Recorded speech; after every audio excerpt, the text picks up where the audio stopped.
You walk into the doorway. Immediately, you feel something on the back of your head, a big wham, as you fight consciousness. And you look behind you, and you look up, and you see 6 black petal outlaws, and you get blow after blow to the back of your head, and you have lost consciousness.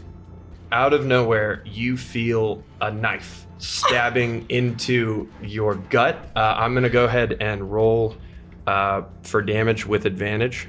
And you see Tybor with the knife grinning at you, and then taking the hilt of his blade and smashing it into your temple. You all come to at the same time. All at once, y'all's hoods are removed. And what you see before you, I'm going to give this to all of you guys. You are in Buckroot Tavern. You guys are on stage right now, and you are on a stool, all of you. Tybor then grabs the same knife he stabbed you with, and he starts walking up and down all of you guys, and he's looking you guys in the eyes, and is twiddling the knife in his hand and being like, who should I pick? Oh man, I gotta pick someone. Well, you did kill 4 of us, so maybe we'll do this. I'll pick one of them. But for the first one, Kay, pick one. And that's where we'll end the session.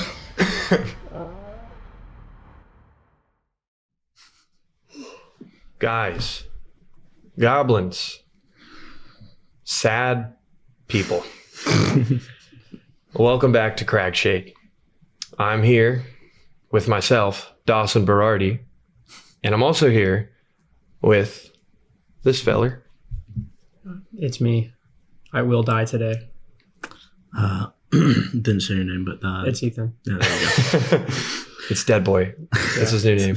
I'm Hunter, and I might lunge over at Dawson today. Lunge Fair. over the table.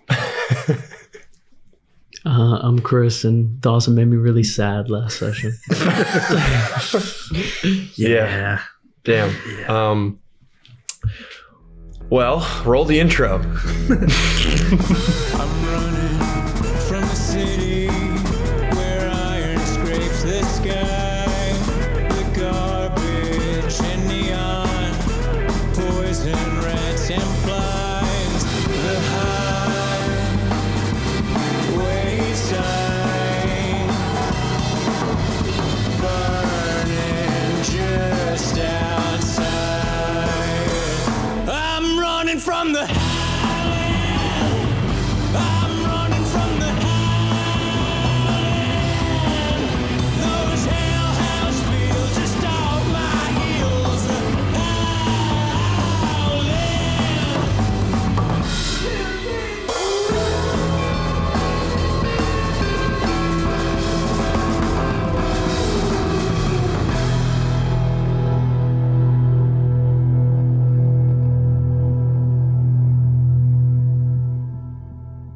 All right. On our last session of Cragshade, we left off on a pretty heavy note. The Buckroot Tavern is silent.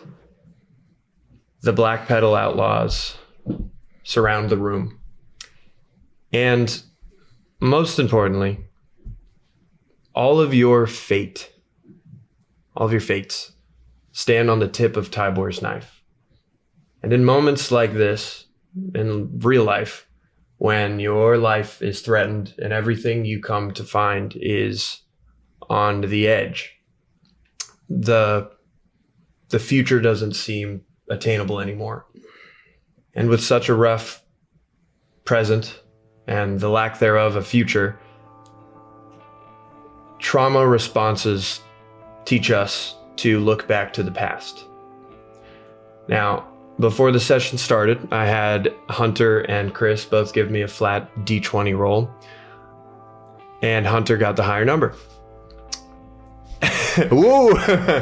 So we are going to start away from the Buckroot Tavern. We are going to start our story today 3 years before the unraveling, before the world went to shit. The capital city, Aloria, The Memoriam Festival celebration is in full swing all around the capital of Athakine. From the inner gates to the southern plains of Eloria, denizens of Athakine gather to celebrate the settling of the Dwarven revolt 80 years ago. Kay, your changeling camp has been no exception. Your village is partying hard, even putting on a circus later in the evening, but you honestly don't give a fucking shit about that. You are, if I'm getting my math right, 11 years old at this point. Sure. But a child. And as all of these festivities are going on around you, and you see all these members of your village having the time of their life, everybody's getting drunk and everything, you got your eyes on the prize.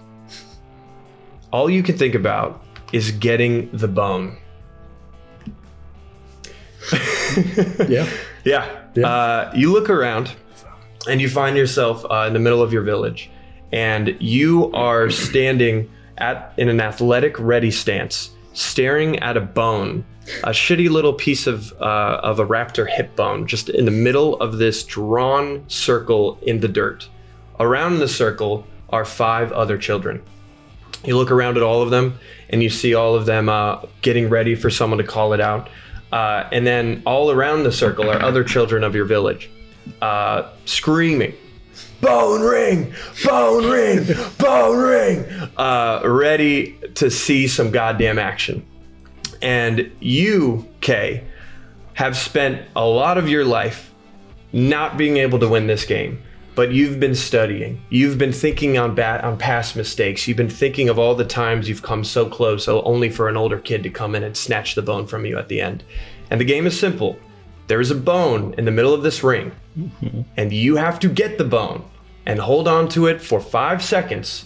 And once you hold on to it for 5 seconds, as all the audience counts up to 5, you can exit the ring. And if you exit the ring, you are the champion of Bone Ring. All right. Bone ring. As you look around and the kids continue to chant, "Bone ring, bone ring," you see a couple like little street busker changelings that are like gathering bets from all these kids gathering around. You look to your left and you see your sister Nyx. She is on all fours in a football tackle stance, like almost like jumping the line over and over again, like ready for it to happen. And she looks over at you. She's a couple years younger than you, maybe like 9 or 10. And she looks at you, and with this like fierce competitive look, she says, "For the household," ready to fucking win this with you. And an older kid emerges and holds his hand up and says, "Hurry! Shut the hell up!" And all the kids in this audience are calming down and no longer chanting over and over again. And he looks at all of you, and you know what's coming. And he starts to count down. 5, 4, 3. And for a brief second, east of this ring, in a nice ornate burlap tent, emerges your father, walking side by side with his good friend Min. And you notice your father, and you make eye contact with him briefly during this countdown, and he sees you, and he gives you like a thumbs up, and then you understand your father's a busy man.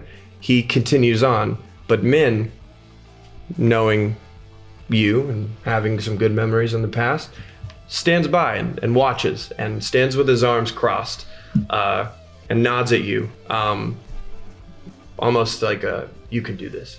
Look. 2, 1. Go ahead and give me an initiative roll.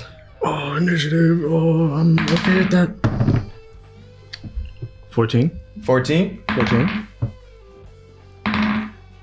Okay. So, you, all 5 of you kids in this circle, immediately scramble as the sand beneath you just turns up, and there's this cloud of dust and dirt and mayhem as all the kids around start screaming, "Bone ring! Fucking get him! Kill him! Fucking kill him!" And you see a taller boy. You know his name to be Jasper. And Jasper is kind of burlier. He's got a couple of years on you. and he gets the jump. And immediately, as all of you get close to this bone in the center of the ring, Jasper gets to it first, and you are just seconds away from getting it. He gets down, plants himself with the inertia, and gets ready to turn around in the other direction, assessing who's coming for him. And he is holding on to the bone, ready to tussle. Your sister is close behind you. What do you do? I'm going to.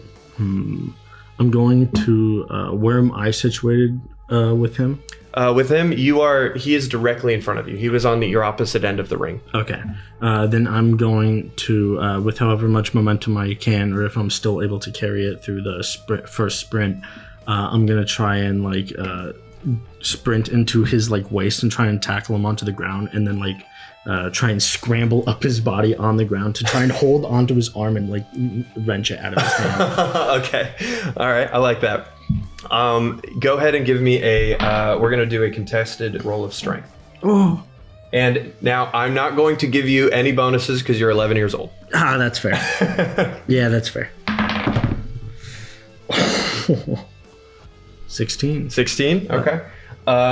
So you managed to pull this incredible move, and you being about maybe 6 to 7 inches shorter than him almost works to your advantage as you get low and you buckle his feet from under him. As both of you guys go down, you see 2 other kids flying above you, falling on their asses in the dirt and coughing. And you see both of you guys falling down, and you get on his back almost in this judo fashion, and you're holding on to the bone. Mm-hmm. And all the while, your sister comes barreling behind you and helps you with grabbing on Jasper's hand. And they're pulling, she's pulling, you're pulling, you guys are doing everything. And Jasper is looking around desperate, and he throws a punch, and it connects with your sister in the face, drawing blood. What do you do? So he is on his stomach on the ground, or? He is on his back. Okay, as you're kind of got your legs wrapped around his chest behind him, pulling on his hand. Where your sister just went kind of on top of him, went to grab it, and then he just connected with her, and she falls into the dirt. Okay. I'm gonna continue holding his arm with one hand, and then with my other arm, I'm gonna try and elbow him in the face, continuing until he just submits. Okay. Essentially. Go ahead and roll to hit. Oh, sorry. Yeah, roll to hit. Go ahead and just roll to hit unarmed. Oh, that's a 9. That's a 9. You go to bash his nose in, mm-hmm. And you miss, and you get him on the forehead, and it kind of hurts him a little bit. But you're realizing the angle that you have right now, and you holding onto his arm. It's too awkward to get your elbow over, and you're just not able to connect. Mm-hmm. He is struggling to stand up. And is starting to wriggle from underneath you. But you have a good handle on his arm. And all the meanwhile, you look around, and the 2 kids dust themselves off, look at each other, look at the situation you're in, and then start wrestling each other out. You remember that if you get someone out of the ring without the bone and without the 5 seconds, they lose. So they are now scuffling with each other, trying to push themselves outside of this 15 to 20 foot perimeter. And the wrestling. What do you do? Okay. I'm going to look over at Nyx and okay. Yeah. You see her on the ground, kind of propping herself up, and she spits out blood. And there's a little tear welling up in her eye, but Nyx, and she is tough as nails.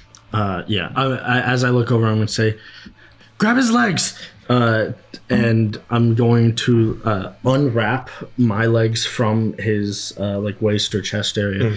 And I'm going to try and just continue to hold him and begin to waddle over to near the outside of the circle. Okay. All right, let's do contested strength. Go ahead and roll with advantage since Nyx is helping you out. Hell yeah. And she kind of grabs the ankles and is trying to like shimmy him up a little bit. 9 and a 4, so 9. 9. Ooh, okay. So with a 9, you're not able to make him budge at all. He quickly kicks Nyx loose. Doesn't necessarily hurt her, just kicks her back in the chest as she falls down on the ground again. And now he's looking at you and looking at your arm, not knowing what to do. He starts, because your legs are no longer on him. You're like picking him up. Yeah. How are you dragging him again? Like his arm is like you're pulling his arm. His arm is like this, Yeah. and I'm like wrapped around it, just like pushing against the ground, like behind him, like dragging him over. He's going to punch you wherever he can punch you in that scenario, which I imagine is like your gut, your face if he can get to it. Most likely your gut. He's going to roll to hit. You're a child. 17 hits. Yep. He gets a really good kidney shot on you, and for a brief moment, you realize that you let go, and he's starting to wrestle away. What do you do? Has he stood up? Actually, do me this favor. Give me a Constitution saving roll. Okay. Plus nothing. So, 14. 14. You think back to all of the times this man, Jasper, has beaten you. He's always been the oldest. He's always been stronger. He's always been better. And he's always beaten you because you've always played fair. You need to win this. And you know the only way to win this is to play dirty. All right. I'm going to unwrap and like drop down or just like get off of him. Crouch down like behind me, pick up sand behind me in my hand and throw it into his eyes.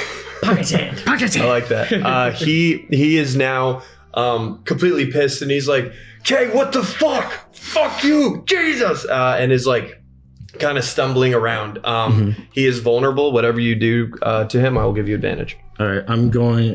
He is still holding the bone, so I'm going to just try and grab his wrist and hold it as hold his wrist as tight as possible to like maybe not as tight, just like try to position his like hand / wrist into a position of like super comfortability. Okay. So it like he like is basically fucking unable to do anything and is probably immediate reaction gonna drop it. But I'm gonna try and do that. Go ahead and just strength roll. That's cocked. 10 and then advantage, right? He's got 15. 15. 15? Okay. I'm going to give this to you. You quickly see him like wiping the sand out of his eyes, and you go for his arm and try to wrestle it, and he's not giving up. He's still holding and holding and holding. And in a mighty rageful spite, you pull at an awkward angle and you break his wrist, and the bone falls free and bounces into the dirt. The bone is free, and the two kids who are kind of wrestling with each other, one of them manages to push the other one out, and he looks back and he notices that the bone is free, and he sees it. You're close to it. Nick sees it as well. What do you do?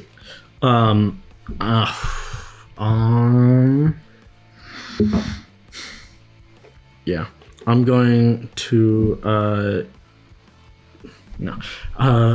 Nix, get one of them and then sprint over to try and grab it and like just tell Nix to like try and stop Subdue one the of other them. kid. Okay.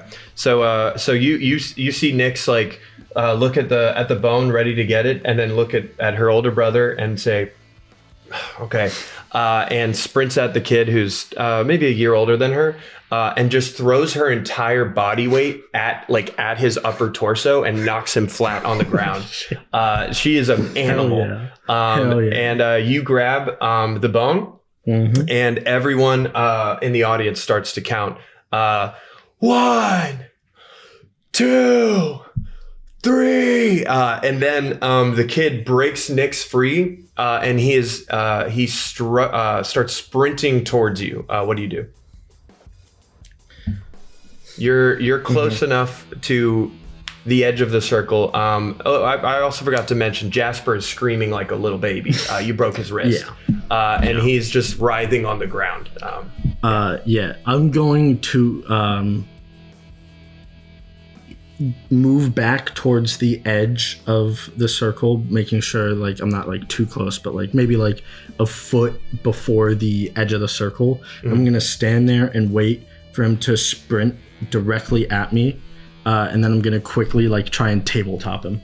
Okay, just Yeah. okay. All right, I love that. Go and roll for me. Let's see. Contested. Ooh, that's not good.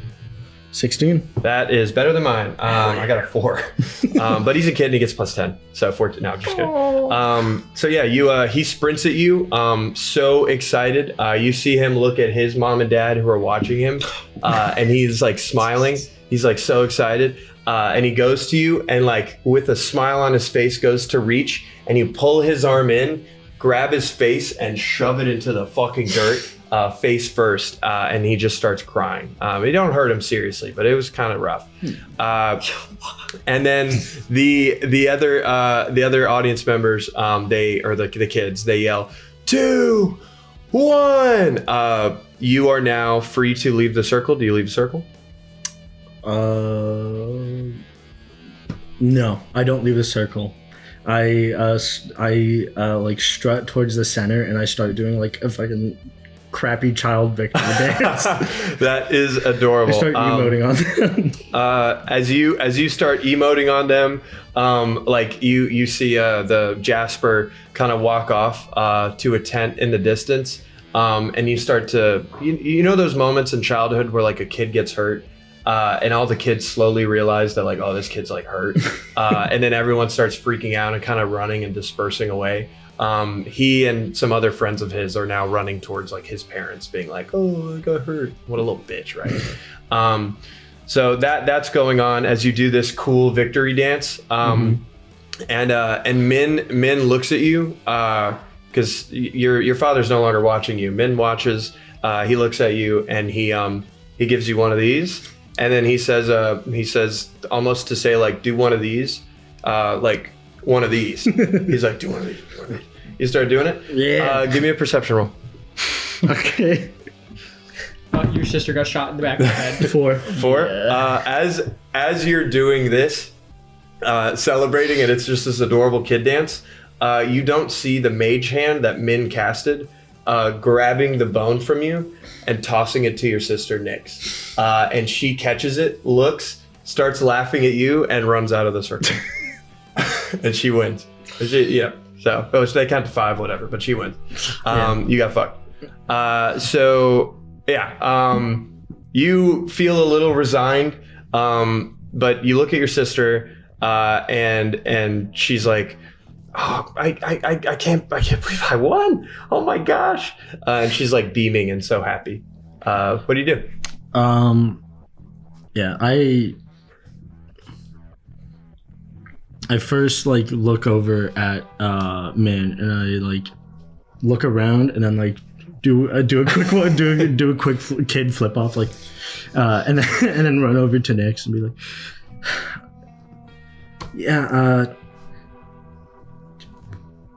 yeah, for you wouldn't. Good job. Thank you, brother. And she's like beaming and super happy. Still got like a little bit of blood coming out of her mouth, but like just beaming. And that is where we'll end your memory. Yeah, very, very well done. Very fun. Yeah. Such a jackass. No. Oh, What do you mean? I just, That's where on your happy memory. Come back. Who? Pick now. Well, before we get there, and since we're in the Since we're strolling down memory lane. memory lane, we are going to move on over to 3 years again before the unraveling, but in a different location. The coastal winds cool through the jagged peaks of the Gash of Gorn. Down to the valley, we see a quaint desert village off the beaten path. Old folks are gathered outside of their clay homes, gossiping over tea, joking around as the soft wind flutters through clothes being dried on clotheslines. And they start to turn their attention towards the raptor stables. In the middle of this quaint little village, connected to a large, ever-expanding pasture that goes down into the valley, is a round pen. Which, for those of you who don't know, round pens are where you go to break in a horse, to train a horse, so they don't like gallop away. Like it's a tiny little training ground, essentially. But this one is modified because they are raptors, and there's a giant pole in the middle to fasten the raptor to. And as these old people, these old villagers, turn their attention towards the raptor stables, a hobgoblin man and what seems to be his son lead an unruly brown-scale raptor through the gate. One of them watches quizzically and says, "Oh, this is gonna be good," sipping his tea as his friends laugh. Boars, as you guide the raptor into the round pen, it pulls and hisses at you. And at every resistance, you notice your son, Amal, falling behind a little bit. The last month, Amal has been blowing your ear off and telling you time and time again, "I don't need to wait for my birthday. I don't need to wait. I'm ready, Dad. I'm ready." Over and over again. But of course, here you are now, in the moment, on his birthday, and he is scared shitless. But you know him, and he is not going to show that through whatever way he can. And as you make your way through the gate, you tighten up the muzzle on the raptor, you fasten the saddle, and you hitch it to the post in the middle of the round pen. You maintain strong eye contact with the raptor until it averts its gaze from you, and you know that as the cue to walk away and not be harmed. This is an unruly raptor. You have saved it from a pack of raptors that you and your enclave captured, specifically for your son. And you walk and you turn around and you realize that Amal has not entered the round pen yet. He is sitting there, kind of like kicking the sand a little bit, being like, do I go in now or do I wait? I could you could just bring it to me, right? I will. He's outside of the pen. Outside of the pen, apprehensive and getting into this area. Once I know that the raptor's energy has been equalized, I'll walk over, I'll open the pen door, and I'll kneel next to my son. What is on your mind? Nothing really. I don't know. Are you sure that brown scale raptors are able to be tamed? I see you with red scale raptors all the time and a couple of black scale, but like the brown scale, I don't know. I was talking to my buddy and he was saying like it's actually better that you don't train them because they need to be in the wild, and it's better to it's better for the environment. And if you don't, let them maintain their own homeostasis, Put a hand on his shoulder. My son, this is not your first time on Raptorback. I know, but you've always, you've always been there to help me, and I've never I don't know, this one just seems a little, I've never broken one in. Mm. Is it the same? No, it is not the same. But You see him. And I like motion towards his kind of semi-aggravated energy. The raptor catches eye contact with your son, and your son quickly averts his gaze and backs up a little bit, and you notice the brown scale raptor become more and more agitated and like twitchy. He is like you in this moment. When someone is brave, truly brave, they need not to display this. How okay. So okay. How did you break in your first raptor? I don't know. How did you do it? You and I are different. Don't worry about the way I would do it. How would you want to be approached? I wouldn't want to be approached with like, kind of freaky, like scary energy, I guess. I'd want someone to be calm. I'd want someone to be nice and confident, I guess. Yeah. No, in my village, the old men, they used to say the desert swallows this as well. Bit silly. But what they mean is, and I'll pick up some of the sand, sift it through my hand. Everything returns to the desert. You and this raptor will one day return to the desert. Give me a persuasion roll. With advantage, it is your son. Nat one. He I don't know. Explode. Yeah. Oof, it's not good. That's okay. Yeah, It's you a got six. a 6. He said, okay. He I don't get it. No, this is good. He says, "Oh my god, I don't want to like. You mean I'm going to turn to ash? I'm going to die? I don't want to be sand. No. I don't want to be sand. I just want to like be a mall. I just want to be me. I mean, that's a little freaky, Dad. Why would you even say that? It is not about where you are going. It is about where you came from. You and this creature, both afraid. For good reason. You come from same place. You are the same." And I'll like tilt his head gently to look at the raptor and like sit next to him with my hand on his shoulder. He you go through just a couple moments of him scared to look at it and looking down, and every time he looks away and tries to give in to that terror that he's feeling and that anxiety, you're right there looking at him with a strong gaze, and he knows there's no getting out of this. So he locks in and he looks directly at the raptor and doesn't break with it. And as the raptor is looking at him for, I'd say they haven't broke eye contact for about like 7 seconds. He like kind of nudges you and he's like, when is he going to look away? I mean, this is taking a long time. Oh my God. Now you approach.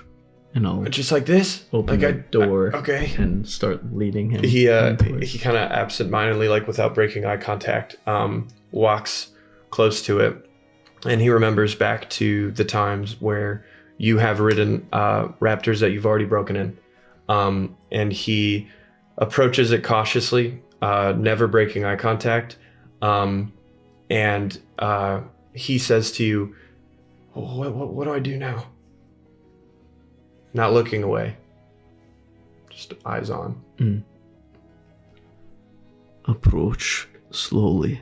The way you would want to be approached. Okay. You can do this. It's just me. Oh man, I'm not that scary, but okay.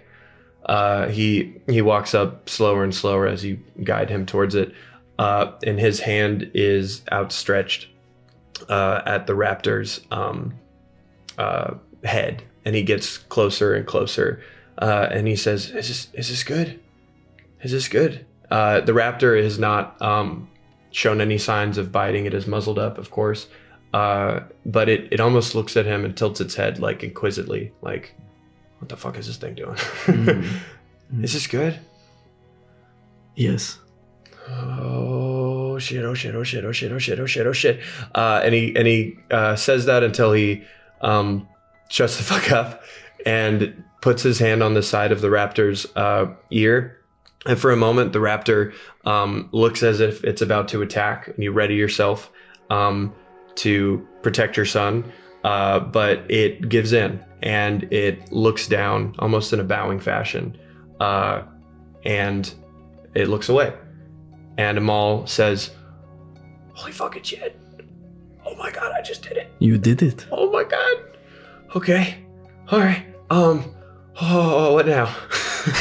do I just like hop on? Now we mount him. Oh, okay. Same way you would mount mine." And I point to the saddle with the little spurs on it that you can just hop up onto. Okay. He hops on, and is extremely like excited, and is like, "Oh my god." And he doesn't break eye contact with you as the raptor starts to move forward. He keeps looking at you, just beaming that he's doing this, and then the raptor bucks him off, and he falls into the sand and like scrapes himself up real good, and he's like, "Oh gosh." Oh my god! Oh my god! And he's shaking. I'll go over to him. I'll kind of help him up a little bit. You did so well, my boy. I don't know. I fell off. You bucked me off. I'll give him a hug. Oh, you guys share a warm embrace as his shaking kind of calms down a little bit, and he's like, "What did I do wrong?" Sometimes, they can sense your energy. Same way that you are anxious, he is anxious. This will stop with time, become more calm. Okay. So I just gotta, it's like I'm looking him right in the eyes. Even though I can't, but you know what I mean? Like, in a way, it's the same way I approached him just while I'm riding him. Think of it as you are one instead of boy on top of raptor. Okay. All right. I think that helps. Okay, Dad. All right, let me try again. He repeats the process. It takes a shorter amount of time for the raptor to avert its gaze. And he mounts it. You go to like help him like step up, and he's like, "No, I got it." And hops on, struggles a little bit, throws the leg over, and is super, at least feigning him being calm and comfortable, and he's trying his best, and he stays on, and you guys, you see him just strut about, and the raptor starts to gain a little speed, and he's like, "Oh fuck, oh fuck, oh fuck, oh my god, oh my god, oh my god, oh my god." Calm, Emol, calm. Right, okay. And he like almost falls off, but pulls himself back up, and then instinctively like remembers something. And he's like, "Oh wait!" And as he looks at you, the raptor turns with him, and he says, "Can we go for a ride?" You've done it. Holy shit! Oh my god, yeah! Oh my god! And he like looks down and gets a little excited again. The raptor like starts like moving about, and he calms down again. And that is where we'll end the memory. Yeah, very nicely done. Ethan, go and give me a dexterity saving roll. No! Yo, I'm actually gonna leave the table. Are you fucking kidding me? I'm gonna leave the table, dude. What? No, yeah, tell the audience how you feel. I'm pretty good. I got +5. That's my best one. Yeah, I'm not saying like, wisdom. What'd you get? This is why. Okay, this isn't that bad. It could be a lot. It's a worse. 13. A 13? Okay. I need the special dice. Where is my special dice? I don't know. Why does it go missing? All right. So, yeah, a little bit of a different vibe. yeah, a little bit. Oh man. All right. From our beautiful trips down memory lane, we cut to a still shot of the mine shaft. The rusted metal on the minecraft. Oh my god. The minecart. I don't know. Wow. I You quit. said the name of the game. I said the name of the game in Minecraft. The minecart tracks, the rusted metal on them, start to vibrate a little bit, ever so slightly. And there's no trace of light in this tunnel right now. Just a very atmospheric dark black. And in the distance, we start to hear a sound. It almost sounds like screaming. And as time goes on and the minecart rail starts rattling and rattling and rattling, we realize that we hear Castus screaming. Castus, go ahead and give me what that would sound like if you're running from a giant insectoid anomaly. I think I'm just like no,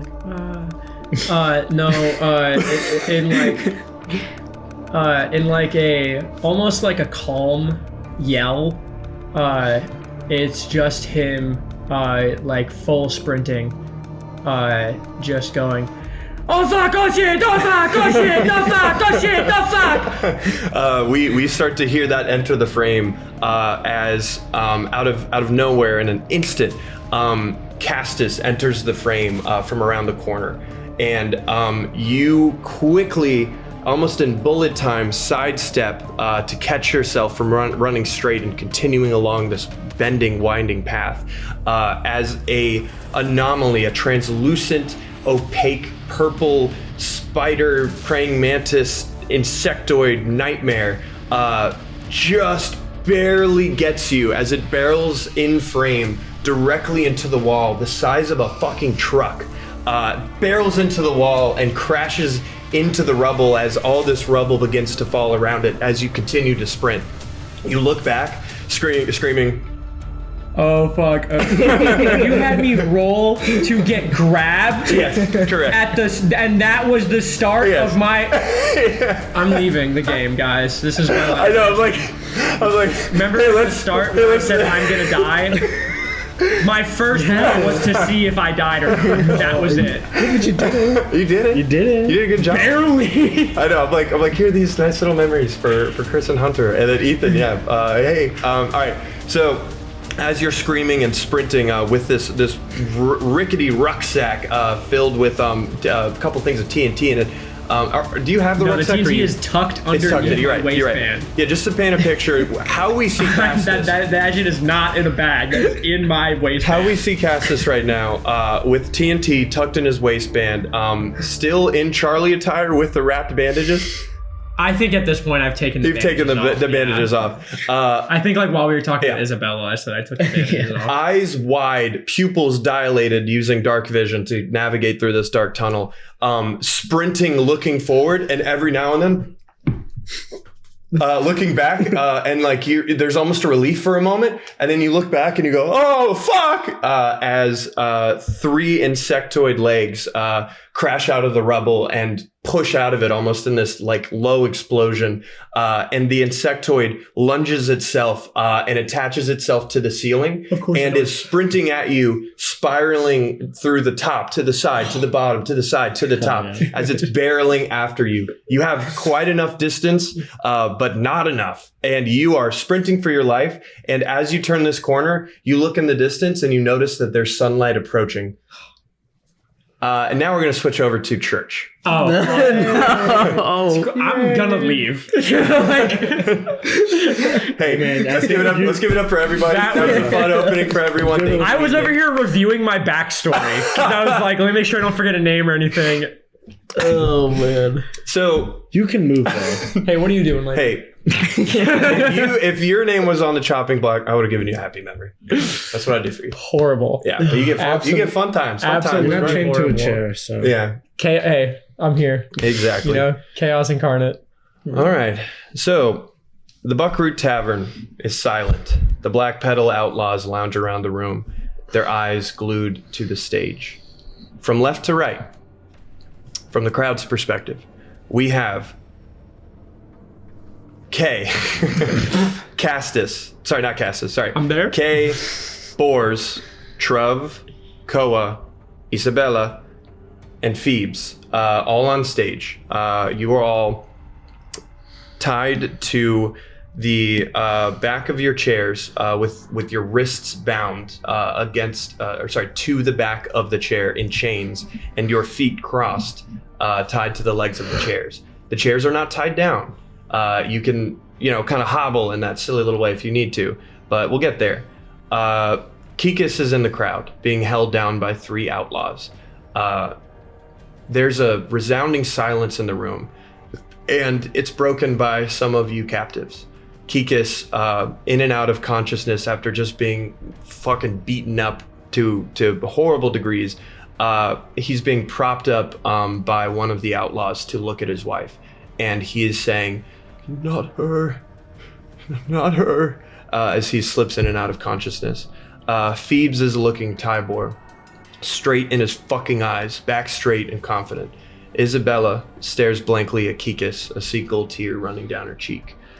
And Koa is fighting against all outright sobbing as he whimpers and whimpers. And Truv, this kind older brother that you guys have gotten to know, is emotionless. The only sound coming from him is the blood from his recently created finger stumps dripping onto the ground below him.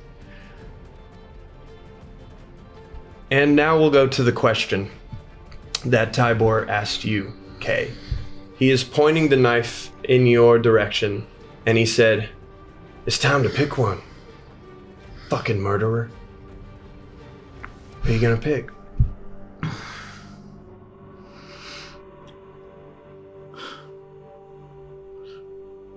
Why do you care? He pulls the knife back and just like, why do I care? Okay. You want me to just pick for you?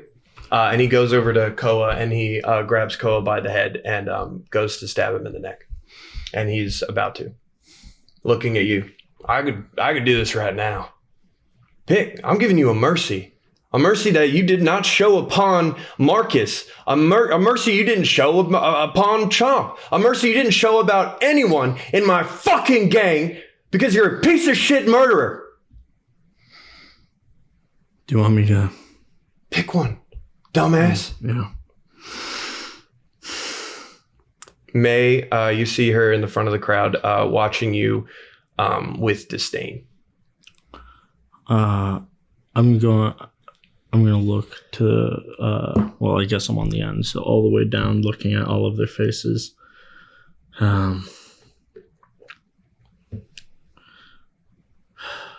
Yeah. Who's the where's the knife at right now? Who is he against? He is holding Koa by the head, like knife inches away from his throat. Koa is trembling, and Truv is starting to like just shake with resentment, fear, rage, frozen in fear.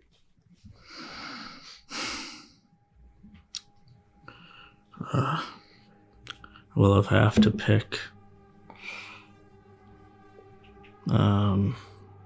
whoever's the orc lady, right? She's a half orc, right?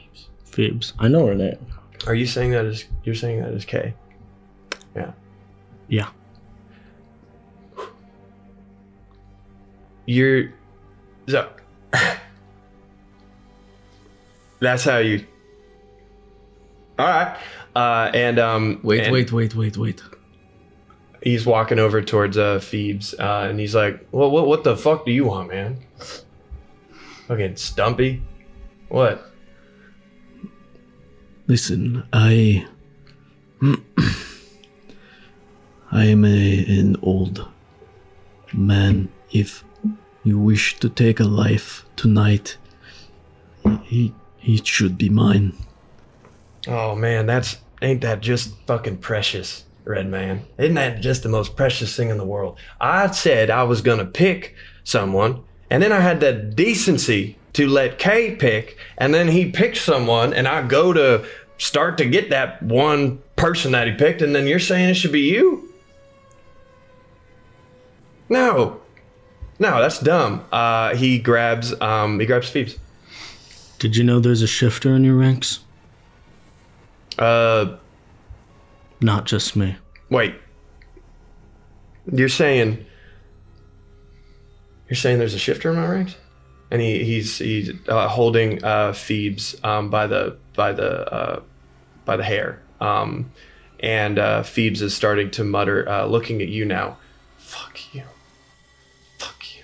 And meanwhile, Tybor says, "Is there you're saying there's a shifter in our ranks? What are you talking about?"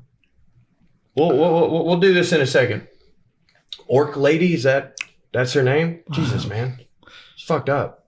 I don't remember her Her name. name is Phoebes. Phoebes.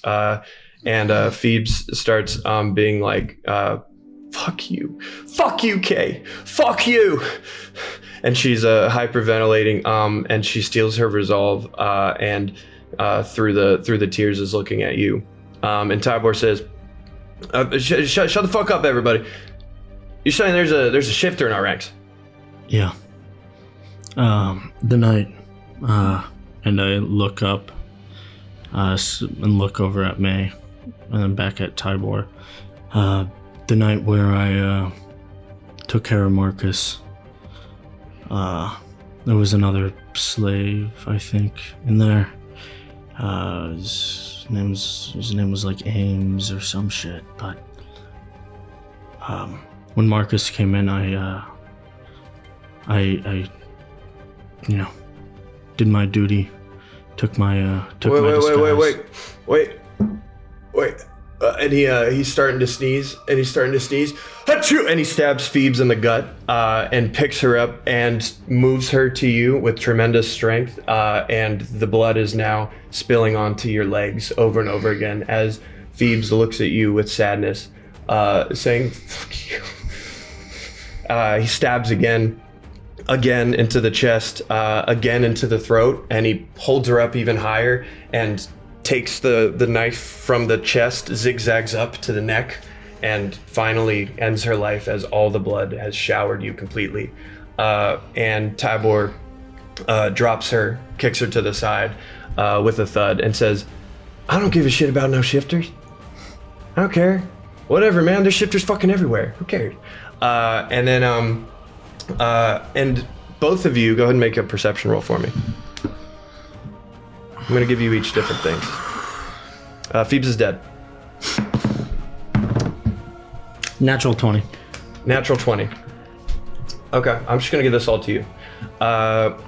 You, as the blood starts to fall from your eyes and you're able to blink a lot of it away,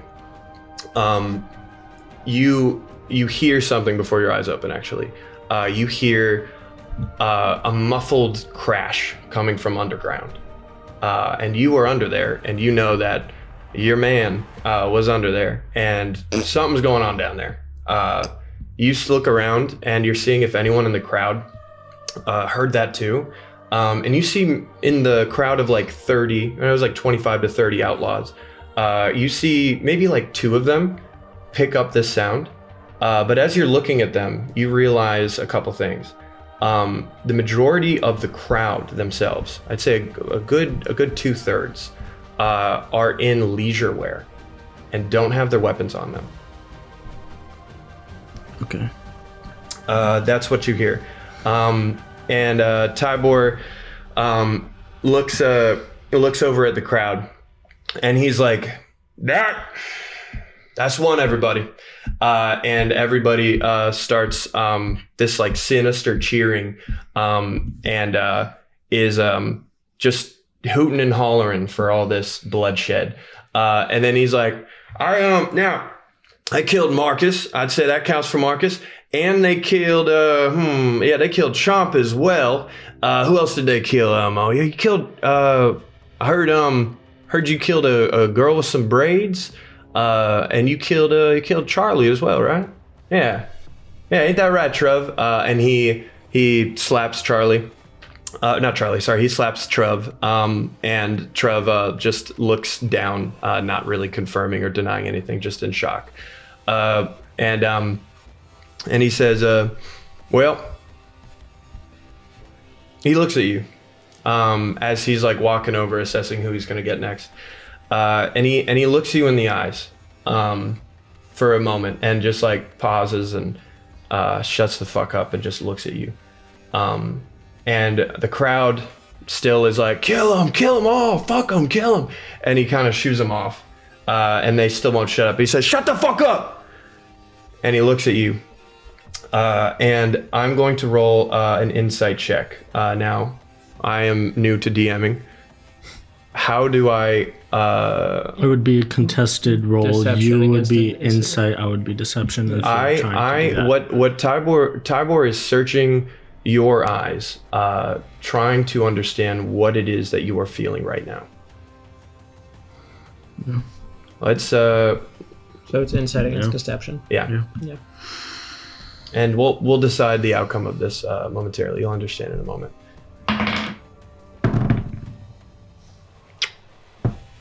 $16. Yeah. What'd you get? 9. 9. Okay. What are you trying to show him in your eyes? The just unbounding like rage, just like seeping, like trying not to have it, just like trying not to lash out, trying to stay in a mind that is I'm trying to like stay calm, and it definitely is not working. I'm trying very hard to stay calm, not trying to let the rage overcome me, and just staring into his eyes. And what you truly feel is rage and hatred for this man. Okay. He looks at you and searches your eyes. You see a couple emotions go through his face. Almost like wonder, and then almost like a comedic, like, really? And then just like disappointment. And he looks at you, and he stands up, and he's, making sure everybody's still shutting the fuck up. And he says, I'm gonna ask you, Kay, why? And he kind of signals to everyone, why did you kill Marcus? That's what I'm trying to understand. Why did you kill Marcus? I mean, lay it all on the table. Might as well come clean, for God's sake. Well, I was picked up as a slave, and it was better to, have a bit of authority, not being a slave, trying to get out of here, trying to just survive and find men. There are other easier ways to killing an innocent man. Now, I know some slaves may not think that us black pedal outlaws are all but innocent, but Marcus was different. Marcus was good. In the 3 years I knew him in this service, he didn't kill nobody. So, he killed a pretty good guy, and that's a little fucked up. And what I'm struggling with is, why the fuck does men not want me to kill you? Because that pisses me the fuck off. So could you answer that question? Because I'm just to pique my curiosity, because I really want to fucking kill you right now, because you're a piece of fucking shit. You kill someone, and I just kill a fucking compatriot of yours right in front of you, and you don't feel a fucking thing. What are you? You're nothing. You're an animal. Why did you kill him? I killed him for his face, for his character. I didn't know him. I never knew him. He was just there when it happened. Why does men want you alive? I wonder. I don't know. Maybe he knows who you really are. He looks around and he wipes some fucking spit away from his face and some blood. And he kind of puts his hands up and he's like, God fucking damn it. Well, we're gonna see if you learned your lesson this way. And he's going to stab your eye out. And he takes his knife. I'm gonna give you a moment to resist in any capacity, but he's not killing you. He's gonna stab your eye out. Okay. What I'm gonna give you just a brief moment. Only one. Come on, guys. It's fine. Depth perception. I'm gonna give you a brief moment to react to that. Again, you know, I'm an easygoing guy. Dude, don't worry. I'll be there in 2 hours. I know. I can't wait. Yeah. I'll be there once you guys are all dead. Okay. I'm...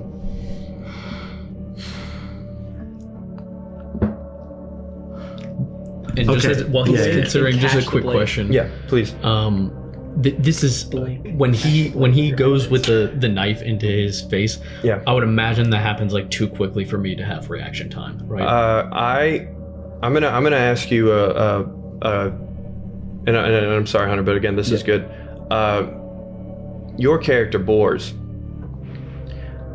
with the killing of Phoebes in such a merciless manner, are you watching him intently, alertly, or are you?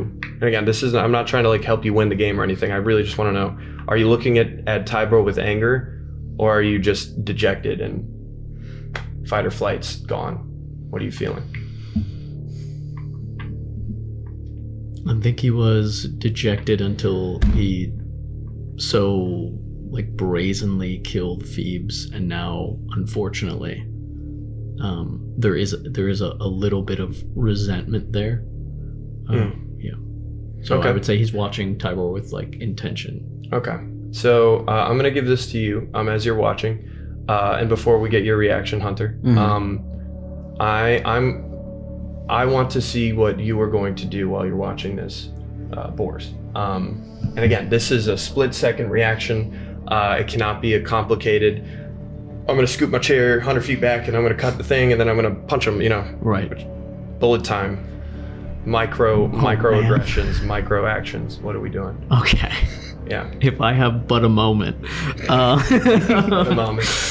Just in. Oh no, this Yeah. is so Spit fucked Because up. again, into his eye. Tybor, Yeah, blind him. Tybor's like sporadic nature Mhm. is it takes away any ability to really predict the actions of like, oh, what, he's doing this now, so like Right. that's the moment. Yeah. Okay. What can I do? You magic exists again in this world now. For you. Well, Yeah, I can't we'll cast get to you. We'll get to you. I We'll don't get have to you. spells. If it's such a momentary thing, I don't think that any sort of higher level of consciousness that Boars has to interject goes out the window, and it becomes instinctual. He's gonna push off the ground just like ever so slightly and lean his like 225-pound body backwards onto the chair, onto the back leg diagonally, leaning all of his weight as it comes down onto that leg to snap the leg Okay. and break the chair. Okay. Yeah. Okay. Okay. And if I can as well, while that's happening, I'm gonna try and slip the stump out from the manacle. If I Okay. can. Even if it's like a pain situation. Okay. But yeah. Okay. Wow. Before we resolve that, there's going to be some rolls for that. Okay. Again, because Hunter, you do take priority in this matter. It is your eyeball. What are you trying to do? How is he situated, like, in doing so? Standing above you, the same way he's threatening everyone else. Hand above on your head, gripping the hair, and Okay. coming in this way. Just I'm gonna try and kick back like this, yeah. and try to like also whip my head back to try and like either get his hand. Ding! Uh-oh. Ding! Okay. Light bulb? Okay. Ding! Okay. Ding! Ding! Ding! Ding! Fries are done. Yeah. Shape change to make myself bald, and I shape change to make myself bald so he's not grabbing onto anything, and then I try to fall back as fast as I can to try and dismantle the chair. Hunter, Yeah. I am going to give you a point of inspiration for that. Let's that go. was really fun. we gonna do Let's go. That was really Incredible. fucking cool. That's exactly what my life all right. was. We are Should going we to hold your roll yours as a dexterity saving throw with advantage. Thank you. And you, I'm going to Bad give you roll. athletics. Depending on the DC of the roll, more things will happen that you want to happen. It's just going to be one roll, Chris. As we do this in bullet time. Let's do it. Me too. Okay, 4, but I have advantage. Okay. 7. Use the inspiration. Yeah, I'm gonna use the inspiration immediately. I'm gonna use it. Goodbye, This is it right here. inspiration. This is it right here. Goodbye. Please, you were rolling good. 15. Oh, 15. minus 1 because 14 Okay. dexterity. Okay. And then go ahead and give me your athletics. I also got a 15. You also got a 15. Oh, thank Dude. the Lord. Okay. I got a natural 20. What do I get? Ethan wins. You guys, okay. So you guys fall. You fall backwards. And as you fall backwards in this bullet time, right before this resolves, you hear a ginormous crash coming from the slave quarters. And we're going to cut back to Ethan. Castus. What do you mean the slave quarters? I told you I'm not going to the slave No. quarters. So this, we'll have a map up for this, but the mine entrance is in the slave quarters. No, it's down. The slave quarters is over here. The mine. Well, yeah, is that's in all the- connected. It's in. It's all in one big. It's all in there's one two big area. It's sections the to whole- Siltshire. There's the outlaw Oh, section. not the Yeah, slave. you're like, not like quarters. busting into where everyone's sleeping. Okay, But, like, that's there what I are was talking there are about. slaves Okay. there. There are Yeah. definitely slaves there. That's fine. We're coming Yeah, out yeah, back. that's fine. I just didn't want to kill like all of them. Yeah. Casualties of war. I'm fine with that. So No problem. I don't know these people. all right. So as you are approaching sunlight, you are sprinting and sprinting. Go ahead and give me an intelligence check, just a flat intelligence check. That's my best Yep. thing. Hell So. yeah, dude. Where's my special dice? I'm using inspiration. Okay, you do have inspiration from that crazy bullshit you pulled with poop. Poop. But yeah, I think I gave Warthog. him inspiration from poop. Dude, Warthog, yeah. where are my Yeah. special dice? God damn it! What'd you get? A 13. A 13? All right. No. Again, this is a low DC. Don't worry. The Big two rolls are dice that coming later. I have in my hand have not rolled more than 10. Big rolls are coming There's later. there's no D20. Yeah, I know. That's All why I right. went over So, and did this. you realize as you run outside into the sunlight, you realize something in your history with hunting these anomalies. You remember that these things are extremely their eyes are extremely vulnerable to sunlight. I mean, think about it. They're in the caves all the time where they reside. They're in darkness. They could still see in the sunlight, but you recognize as soon as that thing follows you outside, you're going to have a moment to collect what you want to do. So as you are running, I'm just going to give you that. And you're running and running. Is there anything you would like to prepare before you breach the entrance? Yeah. While I'm running, I will take out my tinderbox and a stick of dynamite, and just have that completely ready. Okay. And then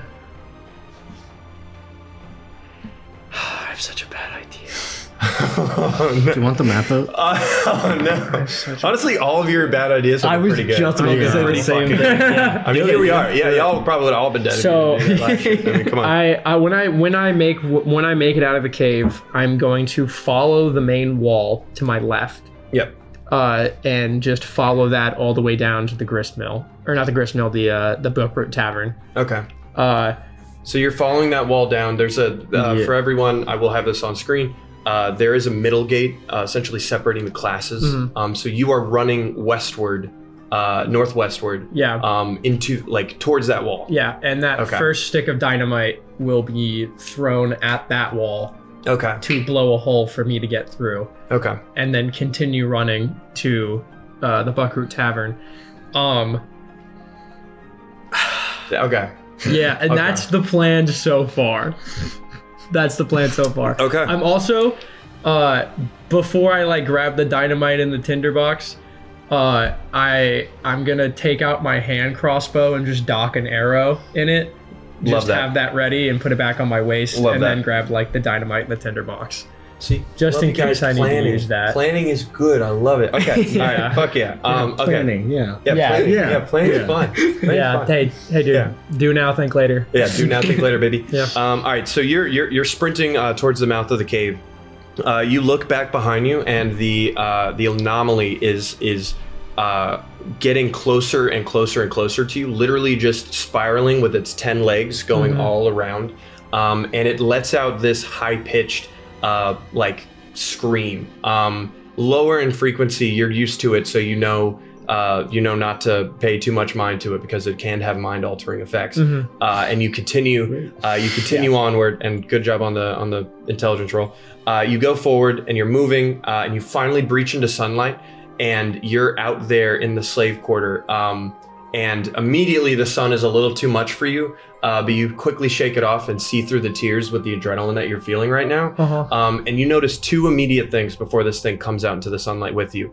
You notice people are still working in the grist mill. About 100 yards away from you outside of this entrance, there are about 6 or 7 of the dwarves that are, hi-hoing away, just finishing up with the day, walking in and out of the grist mill.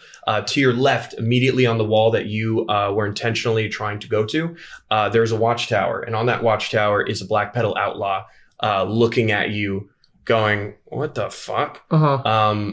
Noticing that you're out of breath. And for a moment, he sees black pedal attire, so he's just confused, not really alert. And then you move forward just a little bit more to give that thing some room, and it immediately it is too big for the entrance. So as it comes out of it, it spreads its entire chitin torso outward, almost puffing itself up as the cave the mine entrance itself splinters outward in a giant, insanely loud crash. And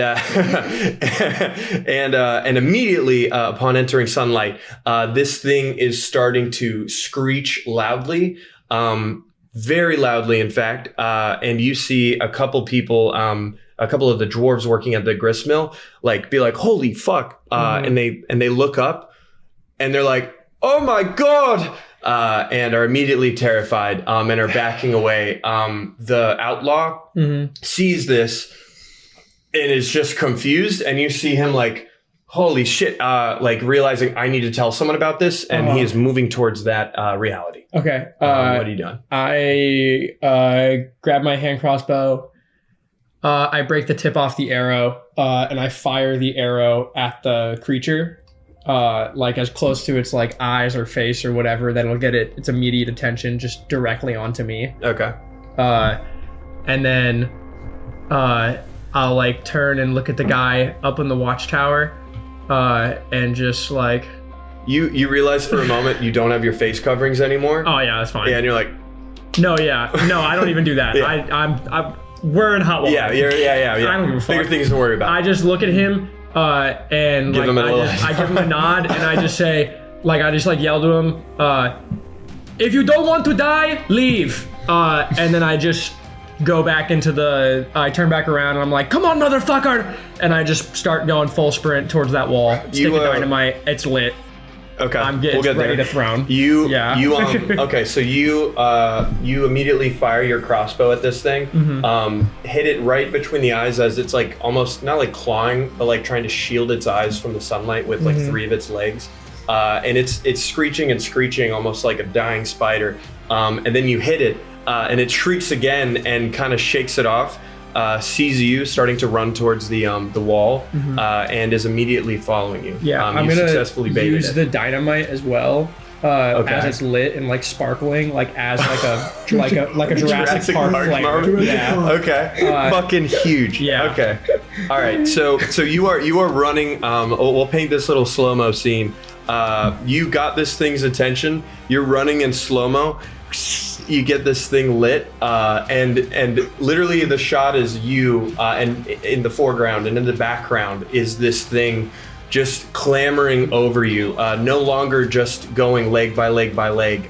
Each collection of its legs are galloping, trying to get you. They are pissed, bro. You fucking hit him, man. You don't I do see that, and I immediately pick up the pace just slightly. I'm like, fuck. you have a good enough of a distance, but again, without variables, you're realizing, again, I'll just go off of the intelligence roll you had in your flat intelligence. You realize that you're gonna have to, there needs to be some obstacles for this thing to not get to you before you get to your destination. And that's what the wall's for. That's what the wall's for. So go ahead and tell me what you're doing with Dynamite. the dynamite. So dynamite is lit. Give me. We're gonna do an intelligence check as an interfacing check. Yeah. Not like how do I use the dynamite, but gauging how much. What's the name of it? The thing that burns. The wick. Yeah, how much wick you have, and calculating how much time you'll have. Okay. And the higher it is, the better. What'd you get? It's a 13 again. A 13. Okay, 13 is decent. You realize that it is lit. It's been lit for about, let's say, 3 seconds. We're in bullet time here. You got about about 4 to 5 seconds, give or take, left of wick, and you got to throw this thing soon. Yeah. And also, you want to time it right. Yeah. So, what would you like to do? Do you want to try to set it and run away? I'm gonna say. Oh no, I'm bowling. I'm gonna like bowling ball pitch it at the wall. Holy shit. I'm gonna wait until there's like 2 seconds.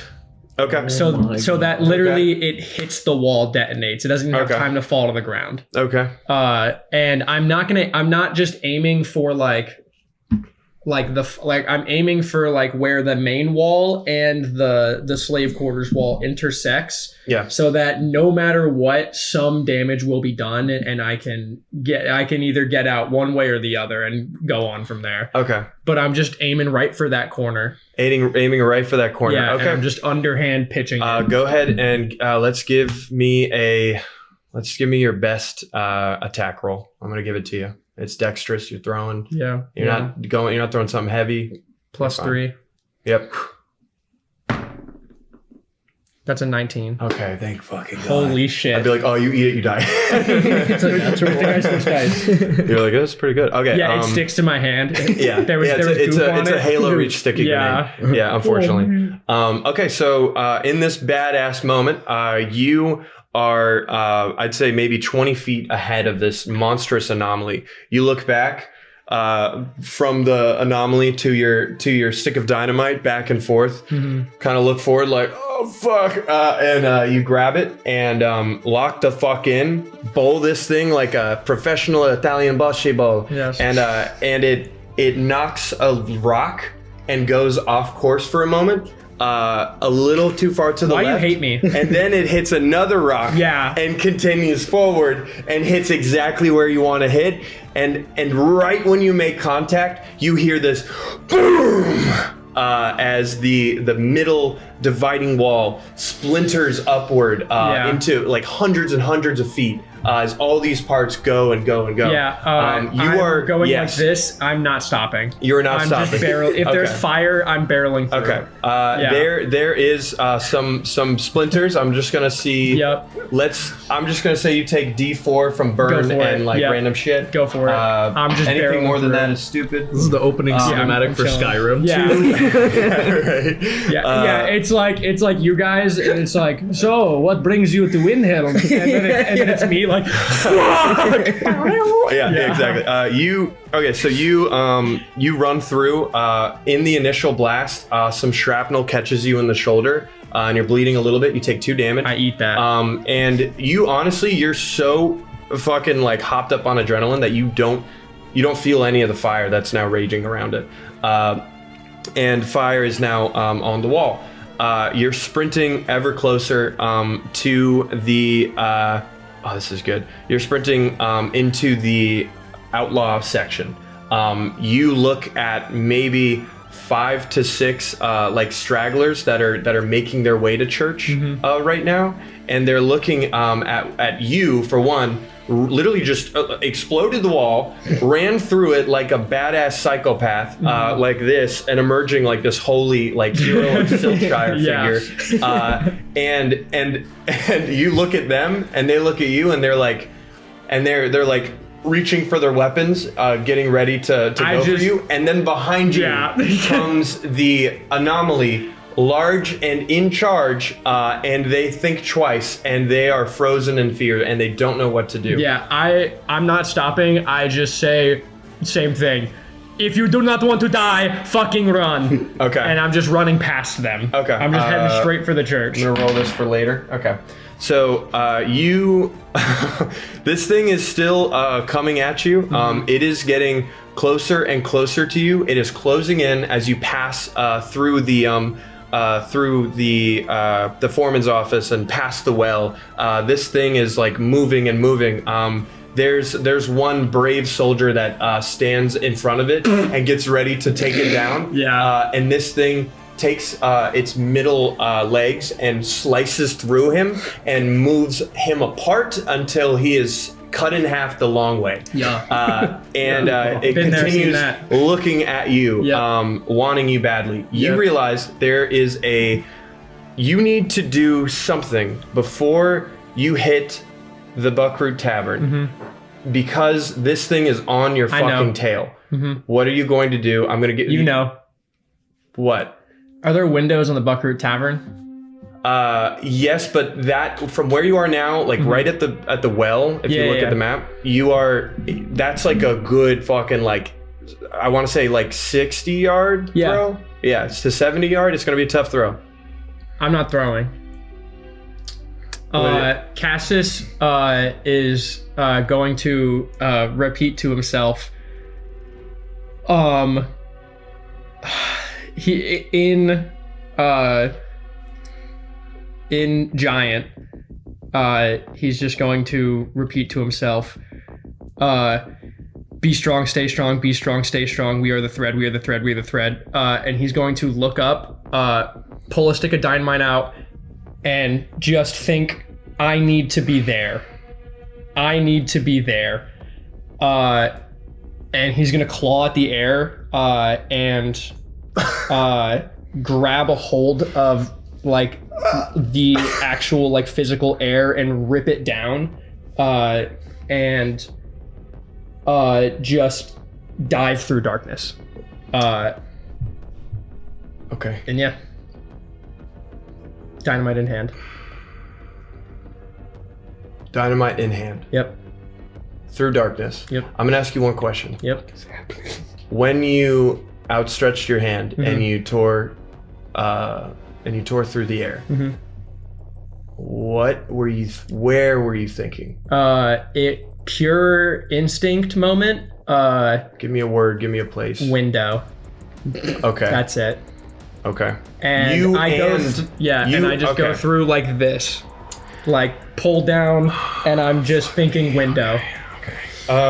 Looking straight at Buckroot. Okay. All right. I have to decide, because this is awesome. Yeah. I just want to say, everyone. It's a big moment. Fuck yeah. Yeah. Fucking awesome. I told you. Is this the first like awesome. spell that has been cast? This Technically, is not a spell. It's not a spell. Oh, it's not a spell. Okay. This is not a spell. Okay. It is not a class feature either. Oh wow. Okay. Yeah.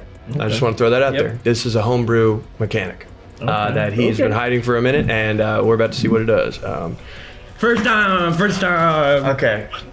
Give me 1 second to collect my thoughts. Crazy. I told Dawson this was my last resort, and it turned out to be my last resort very quickly. I love it. I did not see that coming. That's fucking awesome. Yep. I just have to decide if I want to jump back to them or resolve this first. I think you jump back to them. I think I jump back to them. Oh, okay. 100%. All right. Yeah. All right. Yeah. Yeah, 100%. Okay. Cool. Yeah, because then it's just me hopefully crashing through a window. Okay. Oh God. Or doing something my fucking God. else. Yeah. Hey, man. Fuck me. This is chaotic. Oh my God. Okay. All right. We can cut that out. But my mind is fucking blown right now. This is amazing. No, we'll keep this in. We'll keep this No, in. we'll keep this in. Okay. Yeah. Okay. Holy fucking hell. All right. So we cut back to the both of you. You got a 15 and you got a 14 or 15? 15? Yeah, 15. We both got 15. Yes. Yeah. 15's very good roll. That beat my DC. I'm going to give that to you. Somewhat. So first and foremost, Kay, you are doing this expert maneuver where focusing on the top of your head, your hair begins to suck back into your scalp as you remember the nearest and most memorable bald person that you can think of, and your hair moves back into its scalp, and Tybor loses the grip and looks at you like, what's up? As you jut backwards, and he clutches his amulet in that moment and then looks from you to you as you are also backing up and breaking your chair. Your chair successfully breaks. And in that momentum, with a 15, your hands are still bound. But I will give you another chance momentarily. Okay. So you both fall backwards, and in this bullet time moment, as Tybor looks back and forth between you guys, the guards behind you, there's 3 of them, I believe, are looking and like confused as shit, not knowing what's happening, and they're looking to Tybor, to you guys in this bullet time moment, and Tybor clutches his amulet and looks absolutely furious. And Kay, I'm going to ask that you make me a wisdom saving throw.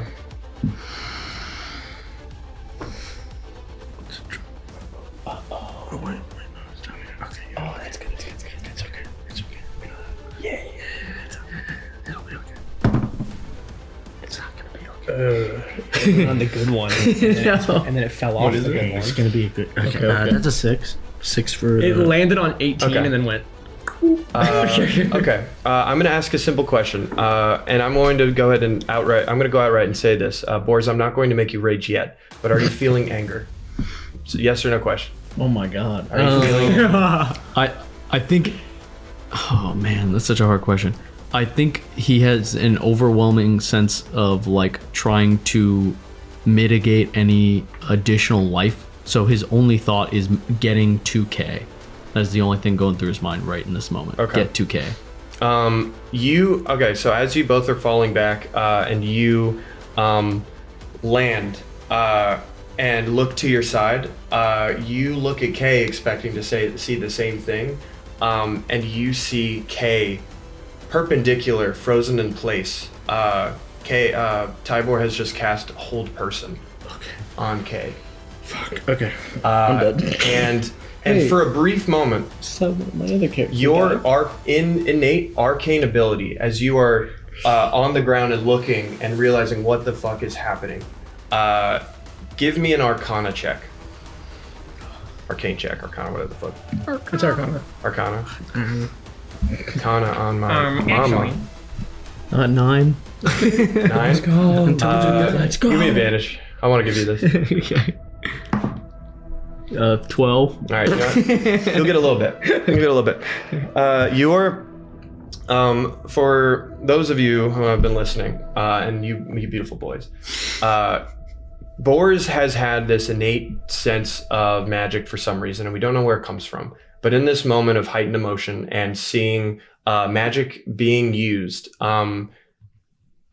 someone who is in tune with the arcane is able to sense when magic is used, almost as an afterthought, a sixth sense. And in that moment, this ability kicks off for you without raging. And as you look from this skewed perspective, you on your side watching Kay frozen in place, and seeing Tybor over him clutching his amulet and a knife in the other hand, you look around for, I'd say, the span of 1 second, and you see in the air, through the ceiling, this magical, wild, violent collection of fabrics and tentacles and weaves. You are seeing the weave itself interact through time and space. And you look around and you see tethers on each individual person in this room. And all of these tethers are gray and lifeless and are wisping gently in the wind, a direct contrast to the violence of the weave in the ether above you, interacting in this realm. And then you look at the amulet and you see 5 to 6 strands being pulled and sucked and connected to the amulet over and over again. And that light blue weave, violent electric stasis, is being corrupted by this red amulet as it takes the weave and corrupts it with this red.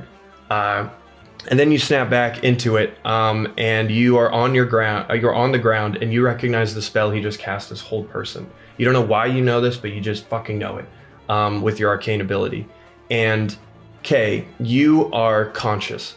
You are looking at Tybor, holding the amulet, and you realize, in your understanding of the last 5 years of this world, any spell that is cast should absolutely either go the wrong way, blow up a building, or melt your fucking skin off, and none of that happened. And you're standing there frozen in time as Tybor gets closer to you, and he looks at you, Bors, still unsure of what to do with you, motioning towards the guards. They're making eye contact. He's approaching Kay, still trying to get that eye out. What do you do, Bors? You are on the ground, your legs are free, the chair is broken, and you can tell that the chair has lost its durability. Yeah. Well, my legs are free. Your legs are free. Okay. I'm going to, again, full instinct. I sprint at Tybor, and just as hard as he can, he's going to drop the shoulder that has the hand, and he's going to full on, like, football linebacker tackle the shit out of Tybor. Okay. Go ahead and give me a strength roll. I'm going to do an opportunity of attack to the guard that's behind you. Okay. Real quick, Ethan, before we do this, go ahead and someone remove the middle there. And I'm going to show you guys what we're working with. Oh, no. You guys are in. So for the people who can't see, we might put a picture of the map up. Yeah, we're going to. Our production manager's giving me the go ahead. I love him. They're in a tavern. Cheney. Yeah, that's. This is what we're looking at. Showing the players here how many people there are in there right now. It's an absurd amount. And there is, you specifically, Bors, there is a man directly on your flank behind you. So as you, Tybor is now directly in front of you. There you go. All the way to the left there. So it's going to invoke an opportunity of attack, but you're going to tackle him. So go ahead and, what would that be? Just a... My intent is to grapple him or incapacitate him to knock his degree. ass out. Knock him prone.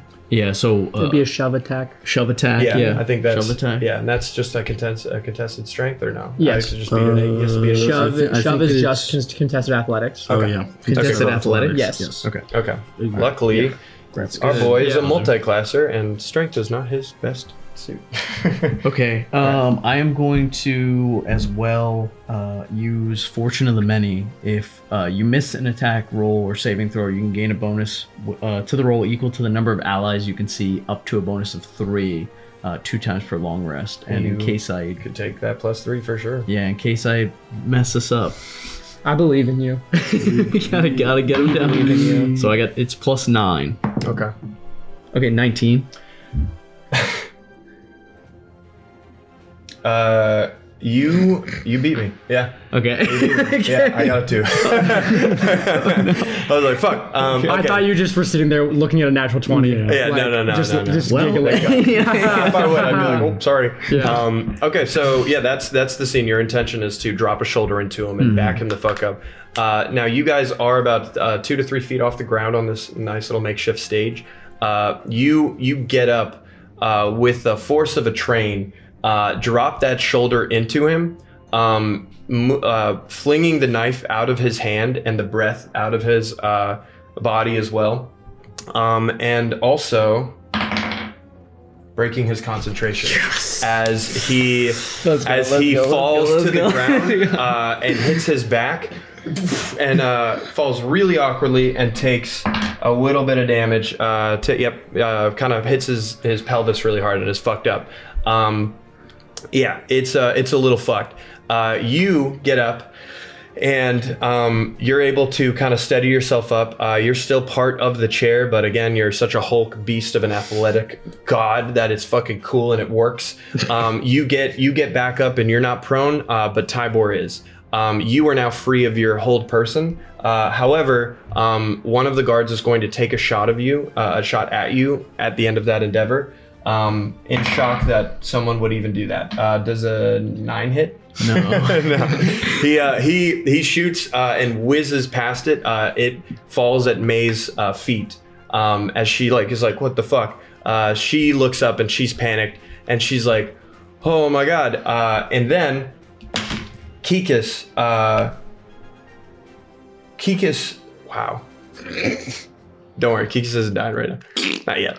It'll be at the hands of Ethan. But Kikis sees all of this go down, and looking at Isabella, I'm going to say, you probably see this, Kay.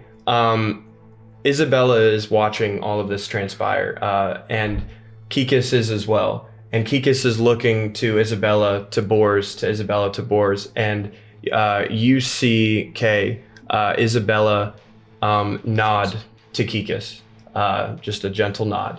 And Kikis pushes both of the guards away from him and charges at Tybor with you.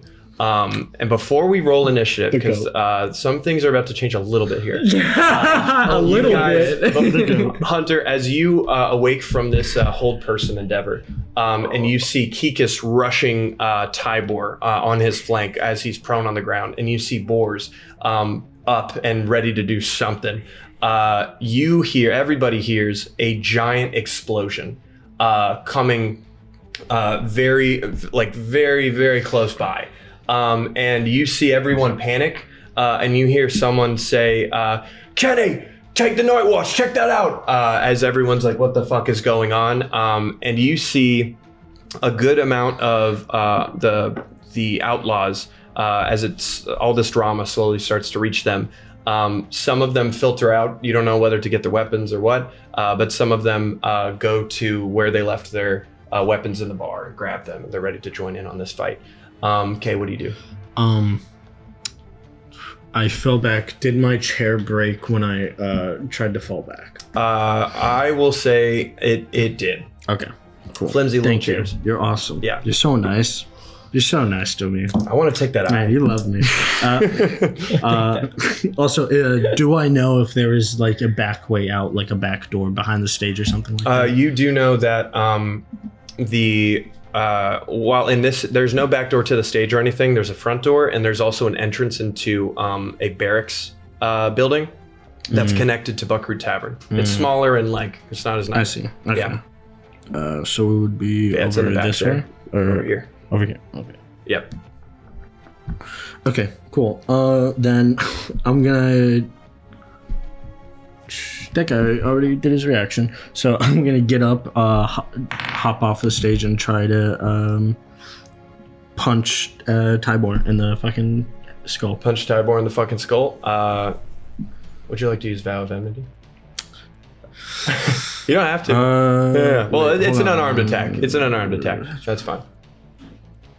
Oh, right. I forgot. Yeah. I am going to use Vow of Enmity 100%.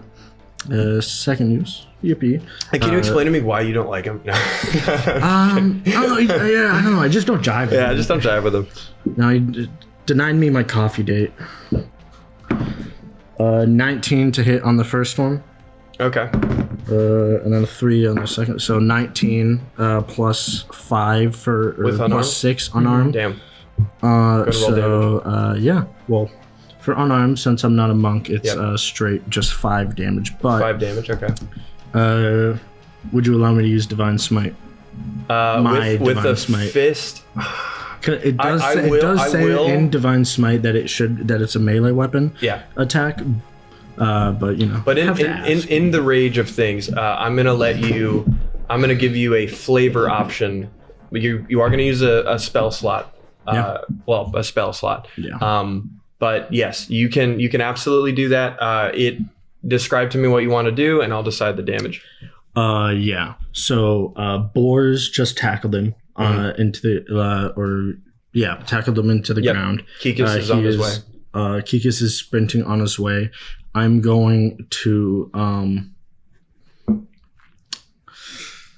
similar to when I was a kid. I want to try to wrap around his arm and just start I'm gonna try and wrap around his arm and try to wrench it out of its socket. Okay. Nice callback to the intro there. Fucking awesome. Yeah. You do it. He's going to take 8 damage. I'm glad you guys have this under control. He is going to take. Oh boy. He's he's gonna take 8 damage, which is pretty cool. And as you grab it, you pull with all your might. As you look down on him, almost pitying this fucking stupid scum who thinks he's better than you. And you pull his arm out of socket, and he screams in pain, "Ah, shit!" As he tries to get his bearings, and his good shooting hand is now not really working. Yeah. And he looks up at you, and he holds his amulet yet again, and he starts muttering an incantation that you're not familiar with.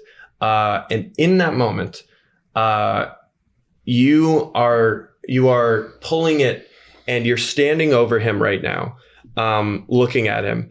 And then you hear a gust of wind and almost an audible tear as the draft in the room changes.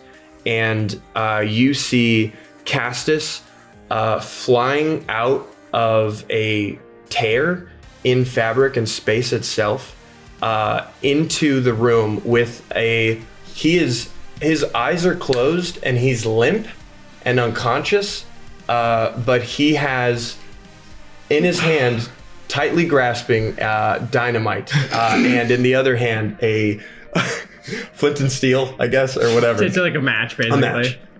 And we're gonna stop there really quick.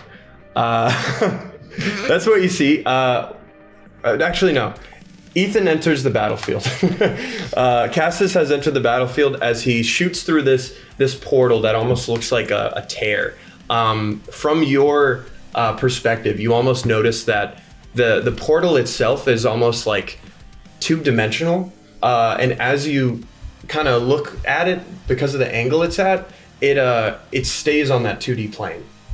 It's very trippy. And he falls out of it. The portal is still open. And as he hits the floor, you get up, Castus, and I want you to say "oh no" if you can. First, where am I? You pull directly behind. Like right here? No. Closer to the stage. Right here? To the left of Tybor. Right here? No, forward. Sorry. Oh, right here? No, other way. Backward. Right To here? your right. Yeah, you fall out right there. Oh, okay, cool. Yeah. You are right in the fight, like right next to Kay. And you see Castus popping through a fucking portal, and you're like, what the fuck is going on? Oh my god. And you for some reason were passed out. You come back to, and are like, I look at the dynamite and the match in my hand, and then I do like a quick oh yeah, this is the situation that we find ourselves in, and I look at Kay and I go, oh no. Like that? Is that what you wanted? exactly. We're gonna switch back in time Oh, good. to when you open that portal. Okay, good. And we're a little story time for you guys. Not too long. I'm gonna do a very bad thing. Go ahead. This ability, dear watcher and my dear Castus, you have used once, almost accidentally. Yes. And the way you remember using this was an instinctual, animalistic, primal reaction to you and your friend's life being threatened. And you were successful in saving that friend's life. But in this time around, when you tapped into that primal energy, you tore directly in front of you, and you almost felt a resistance on your nails as this almost paper-like substance started to chafe and leave paper cuts in your fingernail as you tear away space and time itself in this jagged creation of a portal. And in the interior, you don't see anything, but right before you enter it, you feel a surge of pain on the purple scar that is on your head as it inches forward just a tad. And give me a perception roll.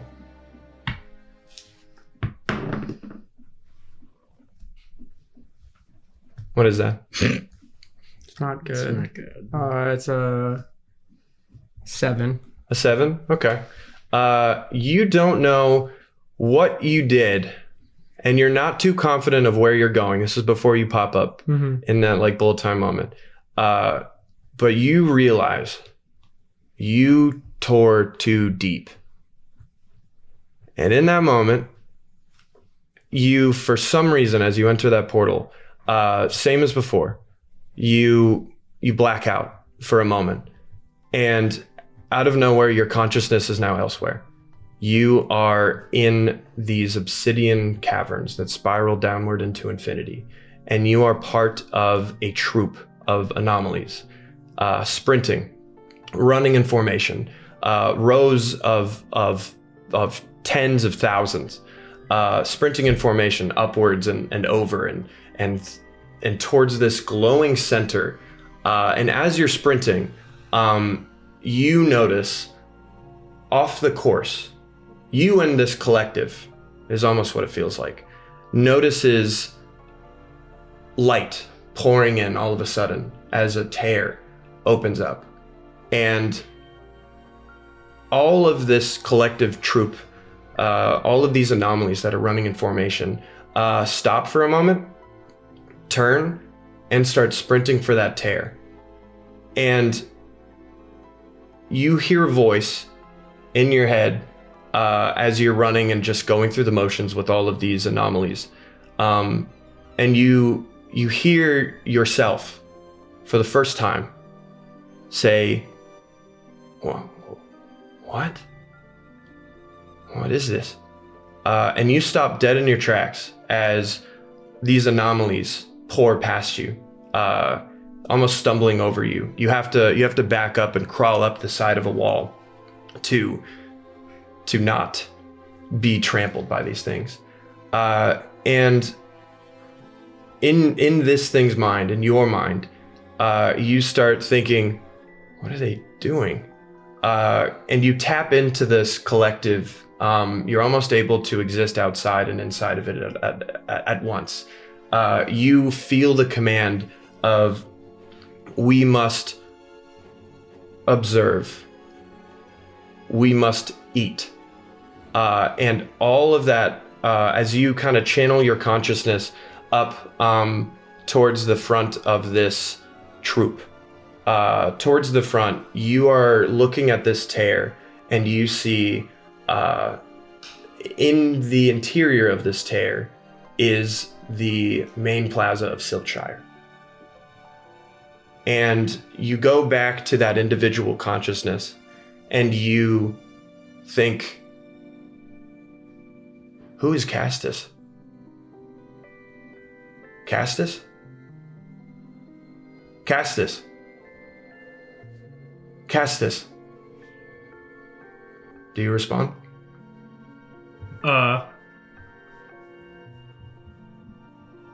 Yes? What? What? What am I?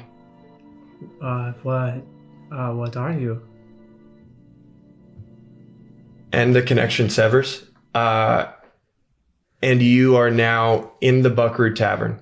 Back to it, and you see Tybor with his arm almost being yanked off, almost being yanked the fuck off. And you think back to that, and give me an intelligence roll, just a flat intelligence roll. You got it, buddy. It's good. It's a 22, I believe. 19 plus 3. Yep. Yeah, 22. You're putting it all together. If this was in fact not a dream, the anomalies are coming, and they're coming now. Is the portal open still behind me? Yes. Okay. Outside of the Buckaroo Tavern. Outside? You're putting this together, when you tore into fabric and reality in this panic state, you tore too deep. On your side of the 2D plane, you were able to get out to your destination. But from where I left is where they're coming out. But from where you left on the other side of that plane, through some reason that you don't understand, a rift was opened into their realm. Okay. And it is now open. I did a good thing. I think this is a very bad thing. I think this is a very bad thing that has happened. I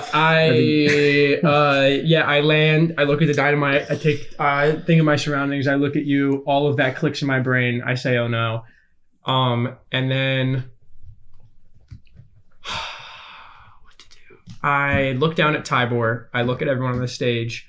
I see Kikis running towards us. I strike the match. I like the stick of dynamite, and I immediately toss it in this direction. Hype. I like it. Just right over there. Okay. Okay. Yeah. Okay. Oh, that's so crazy. Okay. Yep. Chaos breeds chaos. Chaos breeds chaos. So here's what happens. You wake up. You guys all see each other. Boris, you notice that Castus has now joined the fight. Confused to why he is here. He is here nonetheless. And what happens is you throw the dynamite out as deep as you can. Go ahead and give me an accuracy roll, and you could tell me exactly where you want to hit it. What? Uh-oh. What is that? It's not a nat 1. Oh my god, yeah. No, it's okay. not. It's a 7. Okay. Yeah. I can work with that. Here's what I'll say. I'm not throwing it. Like, I'm not doing like a football pitch. I'm straight up lighting it and going and like, running into the just looking at Kay. Yeah. And just in that direction. Okay. I don't even want to look at who's over there. Okay. I see my That's friends fine. and where we are, and I just light it and toss. Okay. Yeah. All right, so here's what happens. In that time frame, oh boy, you guys are awesome. Okay. As you look at Kay and you're like, fuck this, I'm gonna do it. All of you give me a perception roll. Really quickly. We're gonna do it this way. Using gravity stars. It's a nat 20. A nat 20. That's a 5. It's a 14. A 14? Okay. All of you, except Kay, Yeah.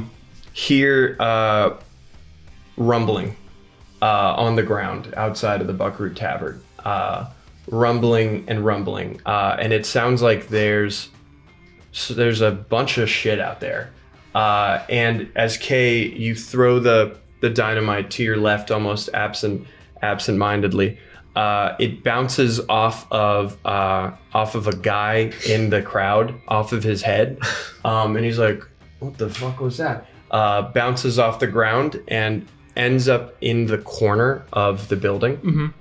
And I need all of you to give me a dexterity saving throw. That's the goal. That's the goal. Yep. Something I can see. You can see it. Danger sense advantage. Yeah. Oh, sorry, I touched it. Also, mine's Yeah. cocked. Yeah. You go. Thanks for hitting it in the air, dude. Oh my What'd you get? god. No, he did not. It was cocked, and then he also smacked mine midair. So we re-rolled. I have a 22. Oh wait, saving throw. I have a 24 on my end. He has a natural 1. Okay. Bring me to 0. Question. Wow. Okay. Yeah, -1, nat 1. Okay, no, this is good. This is really good. Is it? This is really good. Me when you fall Fours. backwards into the portal. Castus, remind me again. Did you tell everyone what did you tell them right before you did that? Right before I threw the you did dynamite that. and everything. Right before you did that. Yeah. I just said, "Oh no." He said, "Oh no." Okay. I didn't say shit to them. Boars,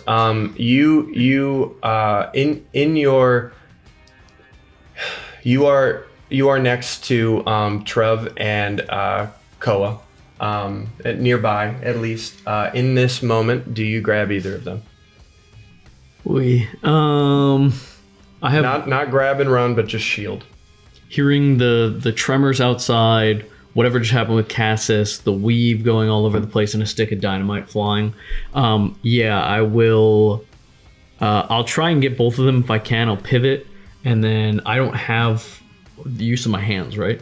No. Yeah, you're right. Yeah. So then, if that's the case, I know that it is not feasible for me to get them both. So I will just put my whole body like over Koa with the dynamite facing Okay. my back type Okay. situation. Huge. The dynamite landed in this corner. Correct. Right? Okay. Yeah. Correct. I was like, Yeah. I hope it's not like directly next to us, and I fucked up that bad. Okay. So this is all going to happen, and I'm going to do my best to explain this. So you throw it into the corner. Immediately, you guys feel the air pressure change as an explosion goes off, and you feel a heat wave blasting all of you guys backwards. You're braced for it.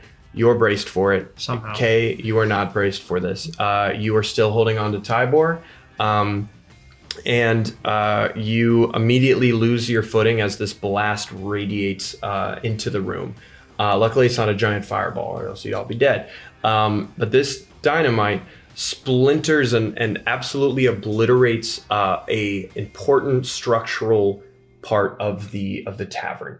And as the one of the supporting roots is blown into smithereens, you guys see the entire corner of this building. I'd say a good 30 to 40 feet of missing building that is just a crater, completely gone as splinters and guts, and people around the epicenter just are instantly fried or broken or dying. I'm going to do this for a second just to give you an idea.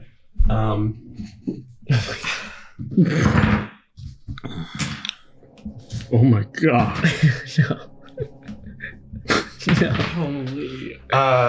So that entire there's a couple people that survived, but the entirety, you basically almost blew this place up in half as you see the sunlight pouring in. And in horror, you notice two things, all of you. One, you notice that the interior of the Buckroot Tavern is crumbling. A branch that was supported by like an axis structure of this corner is now compromised, and a branch that is super important to the other side of the building is now crumbling. And you guys start to see a chain reaction. You need to get out of here fast. You are knocked prone. Another thing you notice, outside, you see, you know what this is, Castus, but Boars, you see a bunch of tinier anomalies the size of a humanoid on all 10, roughly about 35 to 40, spilling out of one location. scattering about, going after living things that are in the vicinity. You see some of them go off towards the slave quarters, but the majority of them are facing the stragglers that were outside in this moment. The entirety of the courtyard area is slowly being filled with anomalies at an alarming rate. You notice the epicenter of all of this is a tiny little tear in what you can describe as a tear of paper. And inside this tear, time after time after time again, are these purple opaque insectoid creatures with 10 legs, spreading it open, tearing it even a little further and poking out and jumping out, one after the other, after the other, after the other, after the other, over and over and over again. You guys realize you need to get out of this building as a first. So I'm going to give both of you guys the opportunity to do so. And you, I will tell you what happens. I'm going to roll a couple times. Isabella and Kikis are on their feet in this moment, prepared, looking around. You see a brief moment where Kikis, now knowing that Tybor is not the biggest threat right now, looks at Isabella, holds his hand out, and he goes up to her and is literally can't get her out and just picks her up and literally just holds her and is sprinting towards the exit.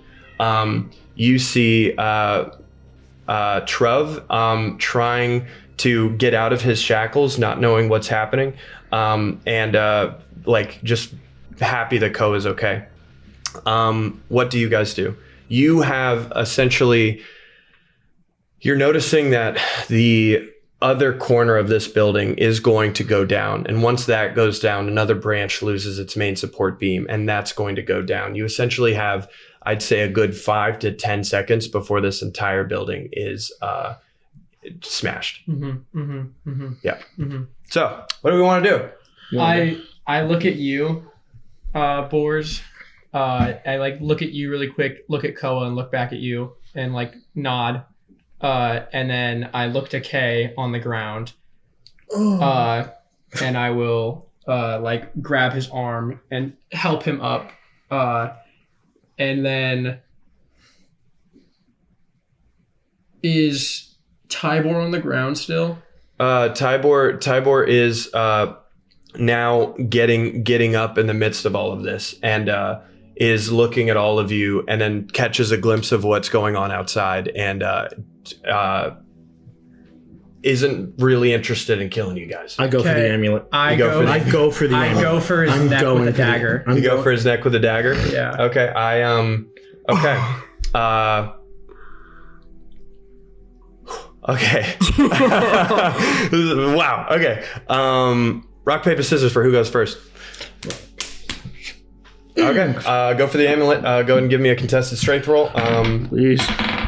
Fuck that. Please. 16 plus 4, non-nat 20. Non-nat 20. You successfully wrestle it from Tybor's neck. In the stupor of him looking around, not knowing what's going on, he suddenly feels a weight being lifted by the amulet. And you notice something happen. Give me a perception roll. Sorry, we're doing a lot of bullet time things here, but you guys are doing crazy shit. 15. Yeah. 15? Okay. You notice a slight change in Tybor. Something is happening to him. Now go ahead and give me a Constitution saving roll for the amulet. Yippee! Had to grab the amulet. Nat 20. Yes. Nat 20. You immediately, as you know, have a vision. This is strap in, boys. All right. God damn it, you guys are fucking awesome. Okay. You are atop the K Lumina mountain peak. You and 2 other hooded figures overlook the south fields of Fort Spire.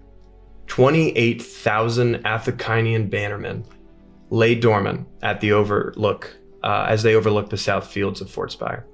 They lay dormant and they're ready to prepare a siege. closer to the entrance of the city, you and your comrade peer a little closer, and you see an elvish ambassador that you recognize as part of your family, not UK, but Yes. whoever you are. And you notice an ambassador meeting with a more militaristic cavalry in all black and purple. You recognize this as the Montaigne Republic, the capital of the Montaigne Republic. You look down and you realize you are wearing your red amulet that your mother instructed you to wear tonight. And you look down and you're waiting anxiously, waiting over and over and over again, seeing if there's a sign, looking anxiously to your peers, but not getting any sort of release. And you look at your mother and you say, "Are you ready, mother?" And she looks back to you and offers a small smile. You see your mother, Lilith, a beautiful elf with almost a green tinge to her hair. Older, but beautiful nonetheless. And she smiles. And she looks at you and she says, "For Athacon." And all three of you start to mutter incantations. And as you do so, your amulet begins to glow. You look at your mother's amulet standing prior, your archmaester. She has an amulet as well, a black one. It starts to glow as well. The one to your left, she is wearing a purple amulet. And you guys start to mutter these incantations, and the air pressure atop these mountain ranges start to drop, and wind starts to come from atop the mountain and work its way over you at the peak and down in the fields and to the northern gates or the southern gates of Fort Spire. And wind is coagulating all around, chasing itself in the center, up towards the center of Fort Spire. And you look for a moment at your hands as you outstretch and pour all of your power into this horrible, horrible spell. And you notice your hands start to wither away, aging rapidly. You're an elf. This doesn't happen. And finally, everything begins to go dark in the world. You're still here, you're still alive, but the lights begin to dim. It's midday. How does this happen? There's no cloud in sight, the light just changes. And a small ball, small sphere, centers itself in the middle of Fort Spire. And this high-pitched ringing followed or accompanied with a low hum starts to chase and envelop and radiates from the center and moves and grows and grows and grows as the sky and everything around it goes from an opaque saturation to pure black and white. The entire sky goes white, and then it finally dissipates in a bang. And then silence.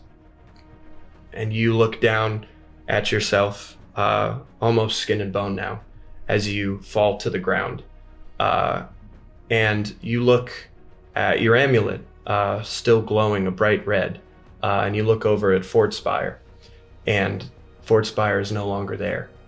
It was, and now it simply is not. You and your mother and your compatriot have successfully destroyed Fort Spire and gotten revenge for the Blight Rod. And then, in your final moments, as you slip away, your mother, unscathed, walks up to you and pats your head slowly and says, "You did so good, child. You did so good."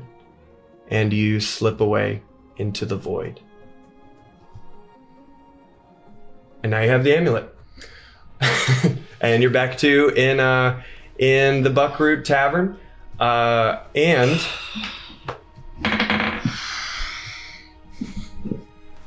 Boris, Oh my gosh. give me an Arcana check.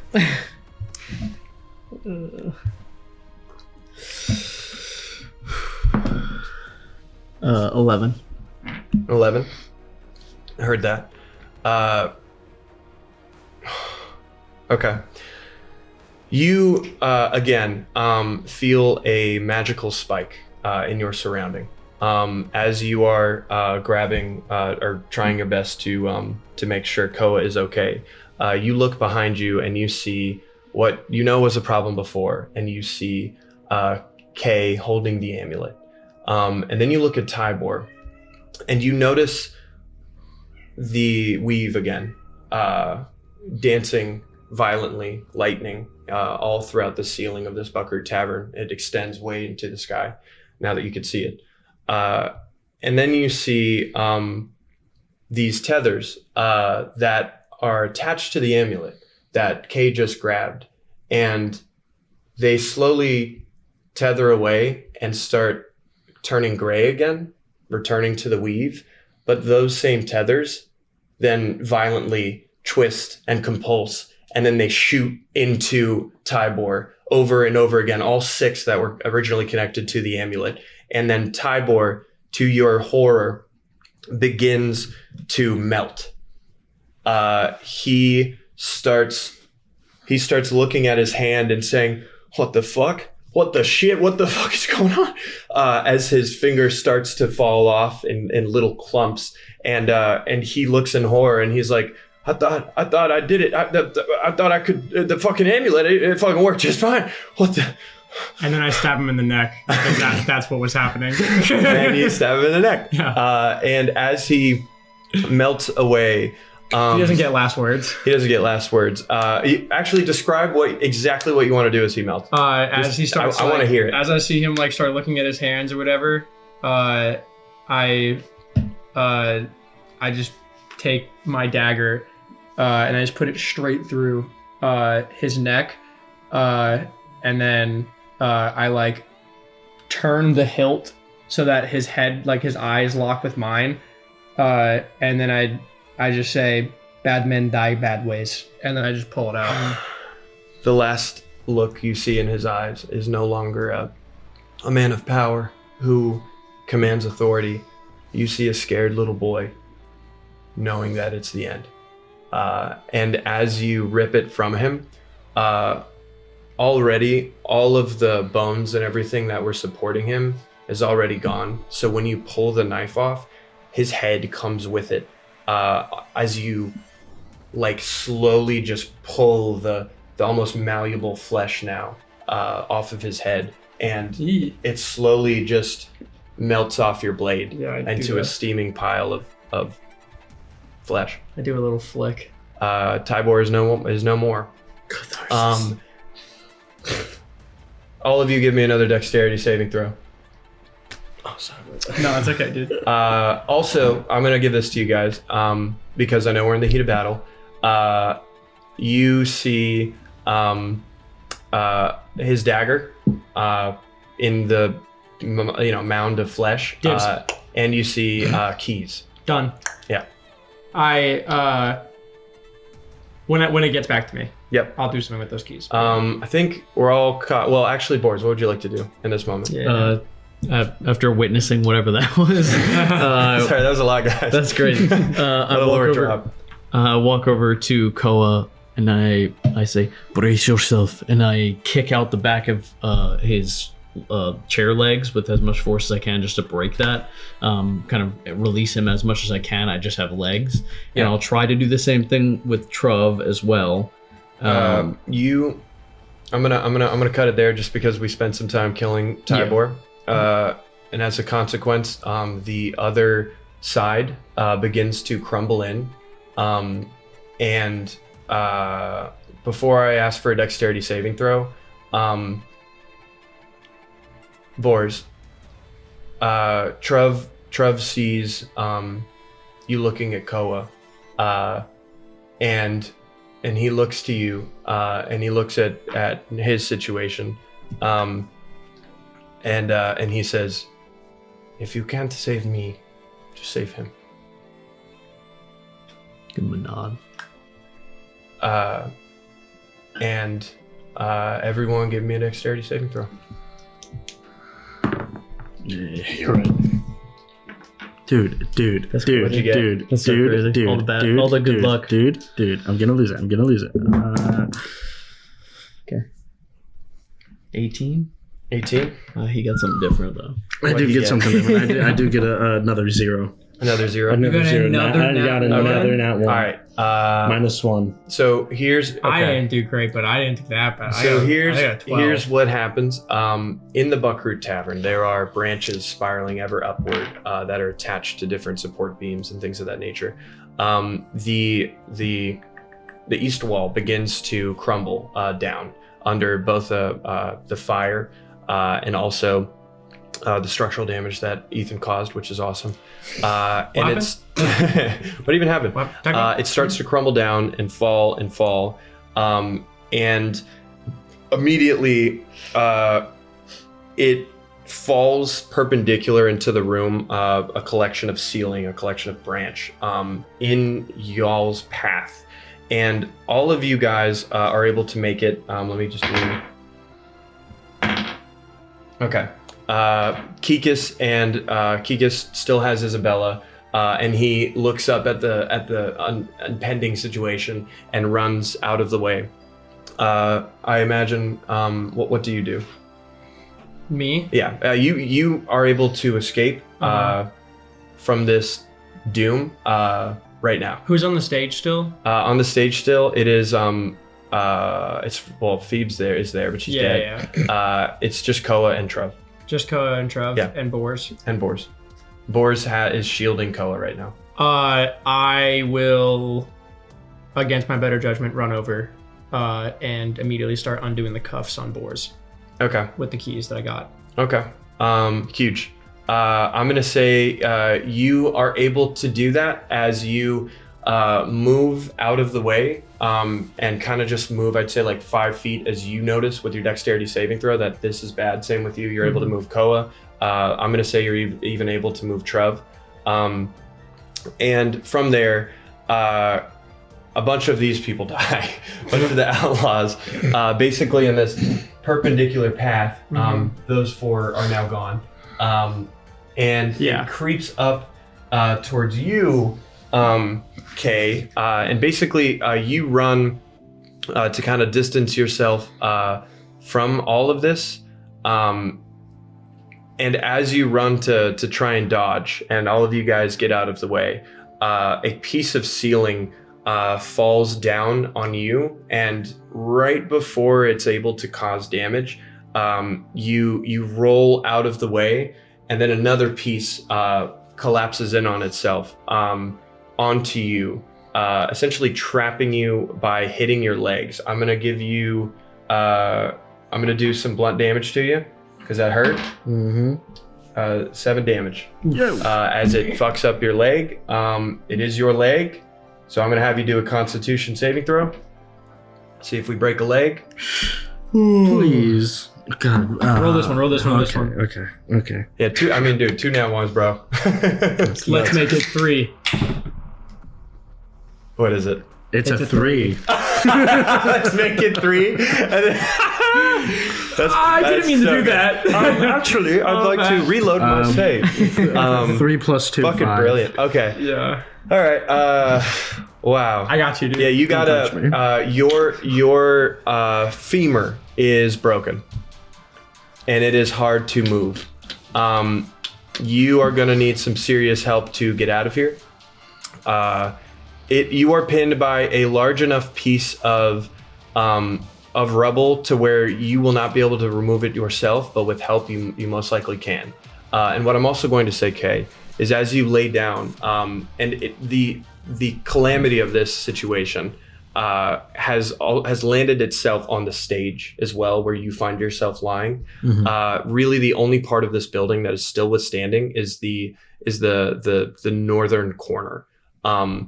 Just I'd say like maybe a third to 2/5 of what used to be the Buckroot Tavern. The rest is crumbled, and in the distance you see more and more anomalies spreading out. A couple of them starting to waddle their way into the mouth of this new opening you created, looking at you and picking through the dead that are towards the explosion. And what you look over to see is Phoebe's dead body trapped in there with you. Phoebe's, not Trevor Koa. Wait. You guys moved. We're theater of the minding. Well, a little bit. okay. No, because remember, he dragged Phoebes in front of Oh, Ted. yeah, okay. I just laid it down right. so we knew which one was Correct. Gotcha. Ted. I see. Yeah, theater of the mind. But so you are sitting there in this tight, compact little space, trapped with Phoebes. Her cold, dead eyes still have a inkling of hatred on them, even in death. And the whole building starts to crumble and shake yet again. You get the inkling that the final wall is going to collapse as pieces of the branch of this giant buckaroo tree start to collapse in on themselves and fall off. Rubble hitting bystanders, one big branch falling down completely off and crushing about 10 to 11 anomalies. It's nuts. All the while, anomalies are still raging outside. Kay, you are trapped. Bors, you have Koa. Your hands are now free, your hand. And Castus, you are free with an action as well. I'm going to give you guys each an action and a bonus action before this collapses. You guys also now have an army of anomaly outside. And from your latest calculations, that number, even in the mere seconds that we all experience this in bullet time, there's a good 100 out there now. The number is multiplying. Yippee! Yeah. Okay, I'm gonna pick Koa up by with my one arm, put him on Cassus's back, get him to safety, and I run over to where Kay is and fucking smash with my feet or with my arms, whatever way based on the positioning of the support beam. Based on whatever way I think it would best serve, I'm gonna get it off of both of them. And if I can, I know this is asking a little bit of a lot, but once that is moved off of him, I'm grabbing Phoebes' body and I'm running out with it. Damn. You know, did anyone ever tell you you're a good man, Boris? Go ahead and let's just roll a strength. I'm gonna. Okay, actually, here's what we're going to do in this moment. Go ahead and give me a wisdom or intelligence roll, a flat intelligence roll. That's your best stat, right? 7. You look at all of this and you say, "Yeah, I could probably take that.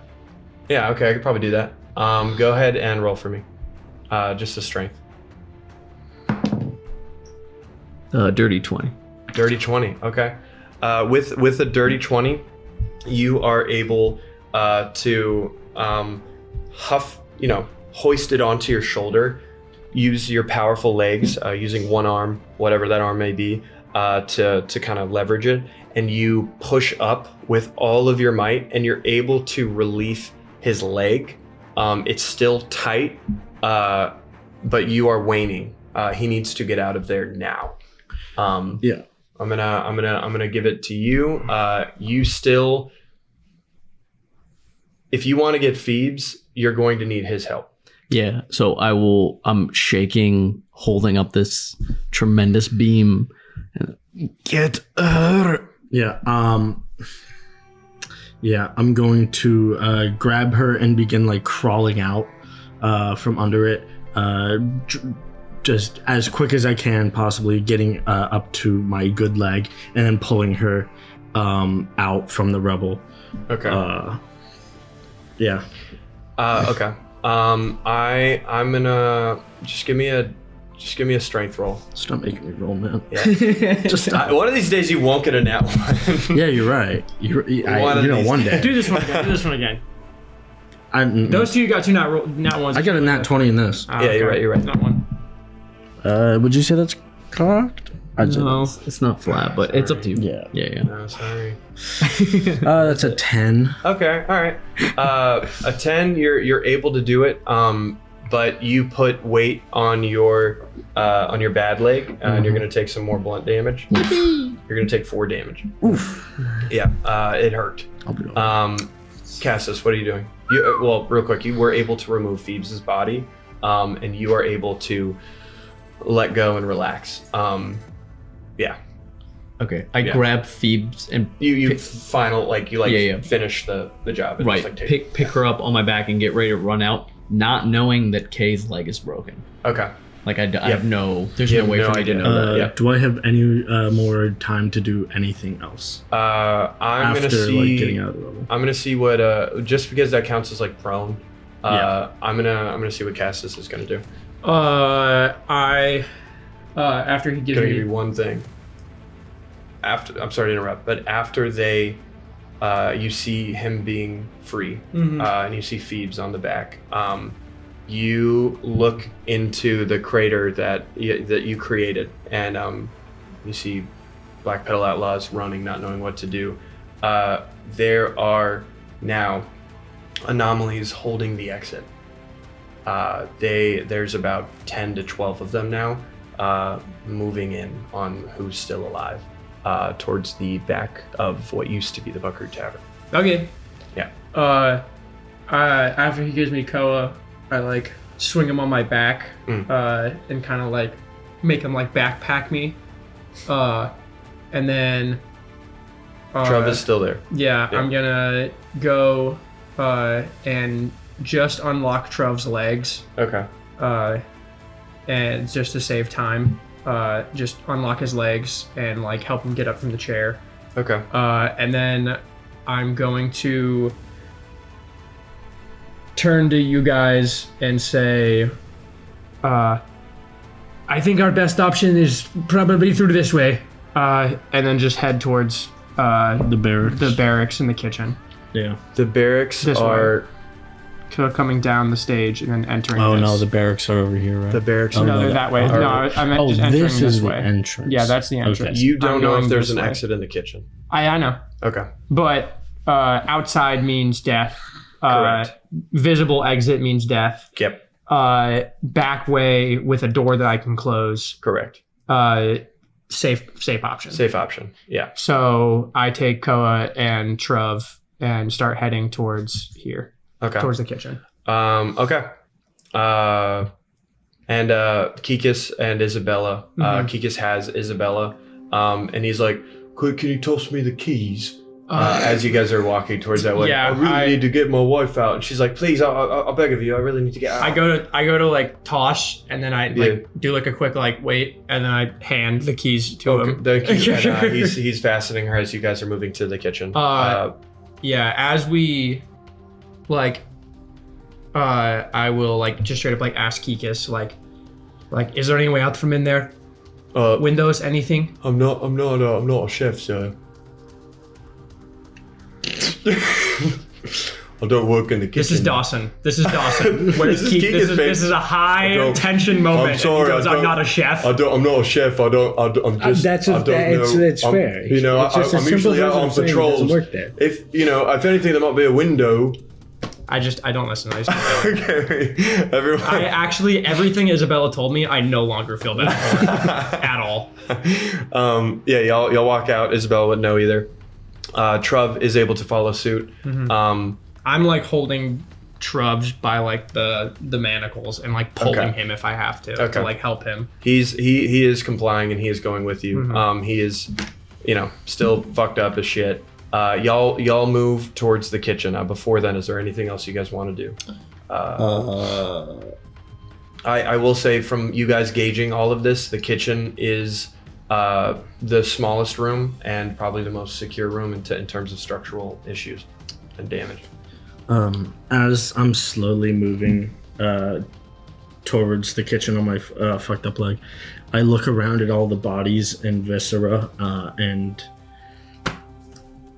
I grab the amulet, and I'm gonna cast Cure Wounds on my leg. Okay.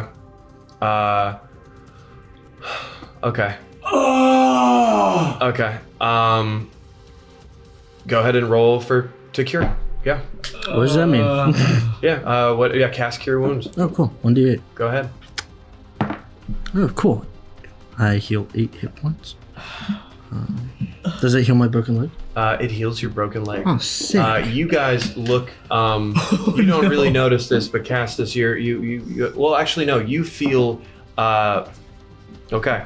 You feel that arcane tingling again, and you, for a brief moment, start to see exactly what you saw with Tybor. You see that amulet almost magnetically snatching pieces of the wild weave and pulling it taut and corrupting it into this red as it snatches and snatches. And you recognize that he just cast a spell. Okay. Clock that. Get out of here immediately. Keep going. Yeah. And then after I cast it, start sprinting. Okay.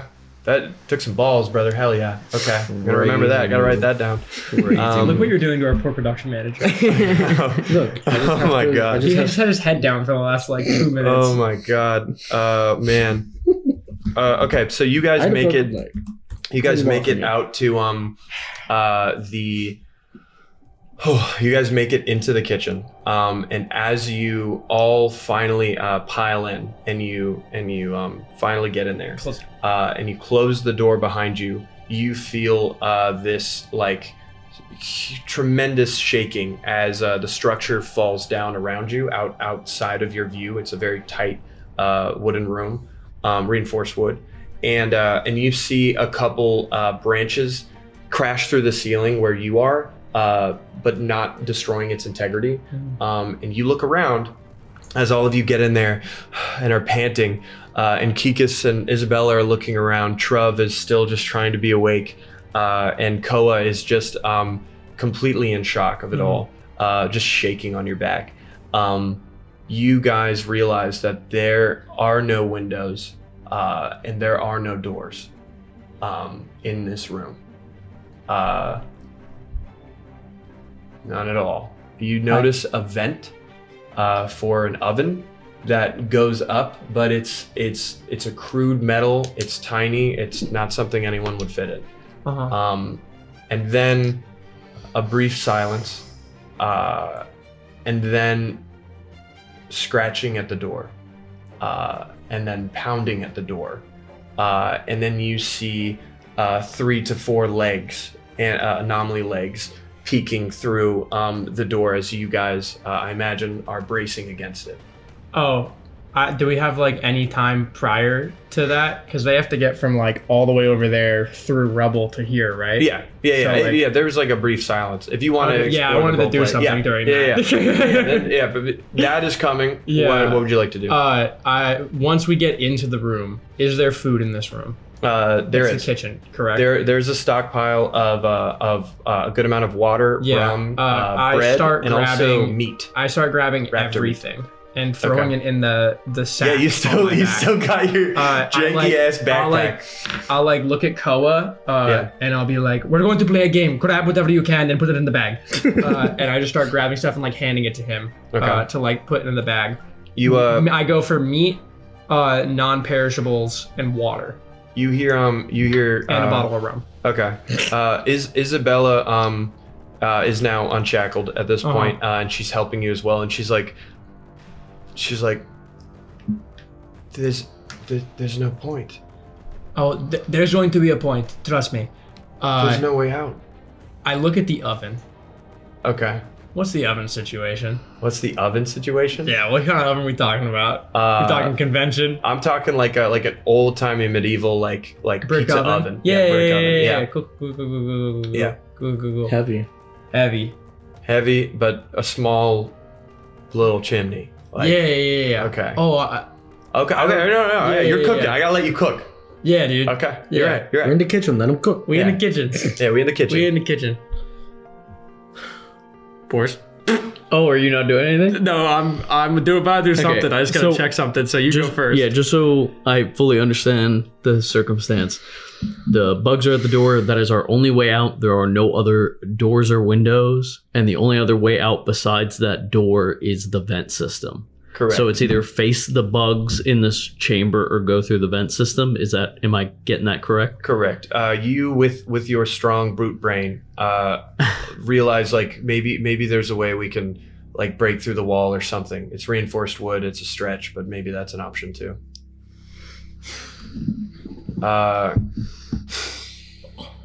What kind of cutlery is there like any big ass Is there a machine gun down? no is there like an emergency axe or something? Probably not, but like just a weapon. Butcher's knife. Knives, mallets. Nothing that could break Nothing through that could- a wall. no. Yeah. Okay. I look up at the vent and I look over at the door and I look at Phoebes' body. Come on. And I like motion to the vent and put my hand down to like lift people up to the vent. It is tiny enough for a child to fit through, and that is it. Yeah. I look over at you, Boars, and then I glance at Kikis and Isabella. And I'm gonna do a quick walk around the walls and just like knock and try to find the most like where there's no like like support beams or anything, just like the most vulnerable spot. Mhm. And then I'm just gonna start fucking ramming into it with my body and like look to you guys and just be like, break down wall, only option here, guys. Okay. Everyone just roll for fucking- strength. Yeah, run it.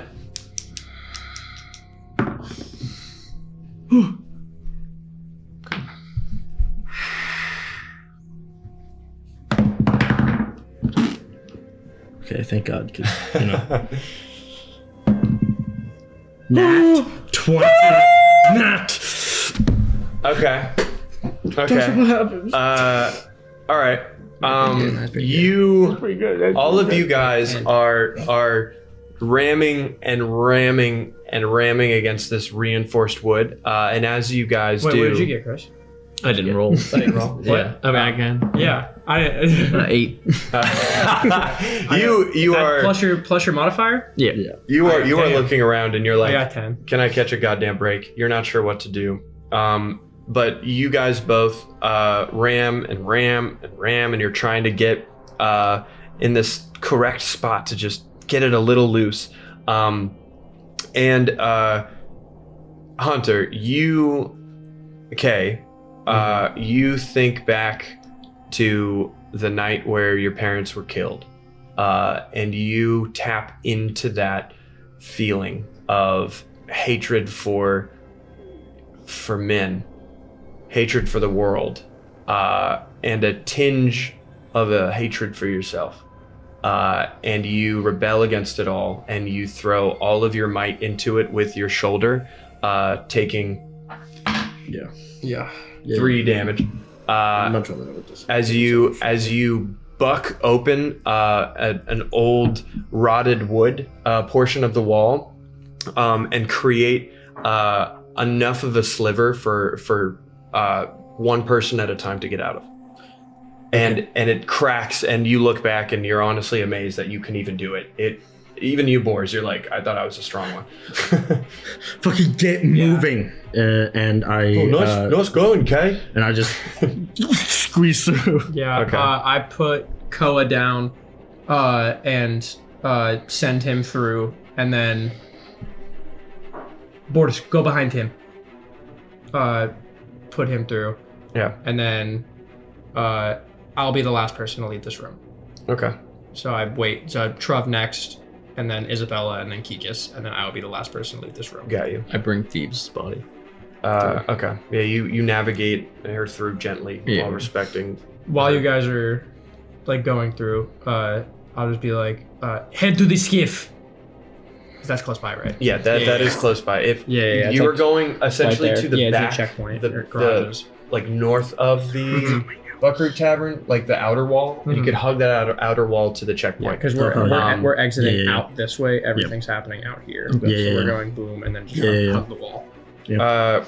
Castus. Oh, sorry. Sorry. Yeah, you're fine. But like as soon as I get out, I'm not like helping anyone through. I'm sprinting to get the skiff ready. Okay. And I'm Heard gonna that. because I'm the only one who knows how to drive it, other than maybe Kikis. Yeah, good. Or Isabel. I like that. You guys are squeezing through one after the other. You are on your way to the skiff, and on your way out, basically after every single person is moving and moving and moving, you guys start to hear the scuttling of these anomalies closer and closer as they bang at the door. Luckily, the door does have a lock on it, and it's getting closer and closer to budging with the amount of anomalies that are at the door, smelling your presence, sensing you guys. And finally, after Truv, Ethan, you are the last one in there, and you feel immense anxiety for one, as they're almost about to break down the door. Are you on your way out? Yeah. Okay. I start squeezing, but is this like a sideways situation? A sideways situation. My head is facing towards. You take the backpack off and Yeah, Yeah. I like chuck the backpack Yeah. through to like Truv once Yep. he gets through, and then I'll face but my face isn't facing towards the way out; it's facing towards the kitchen still, so I Correct. can see the door.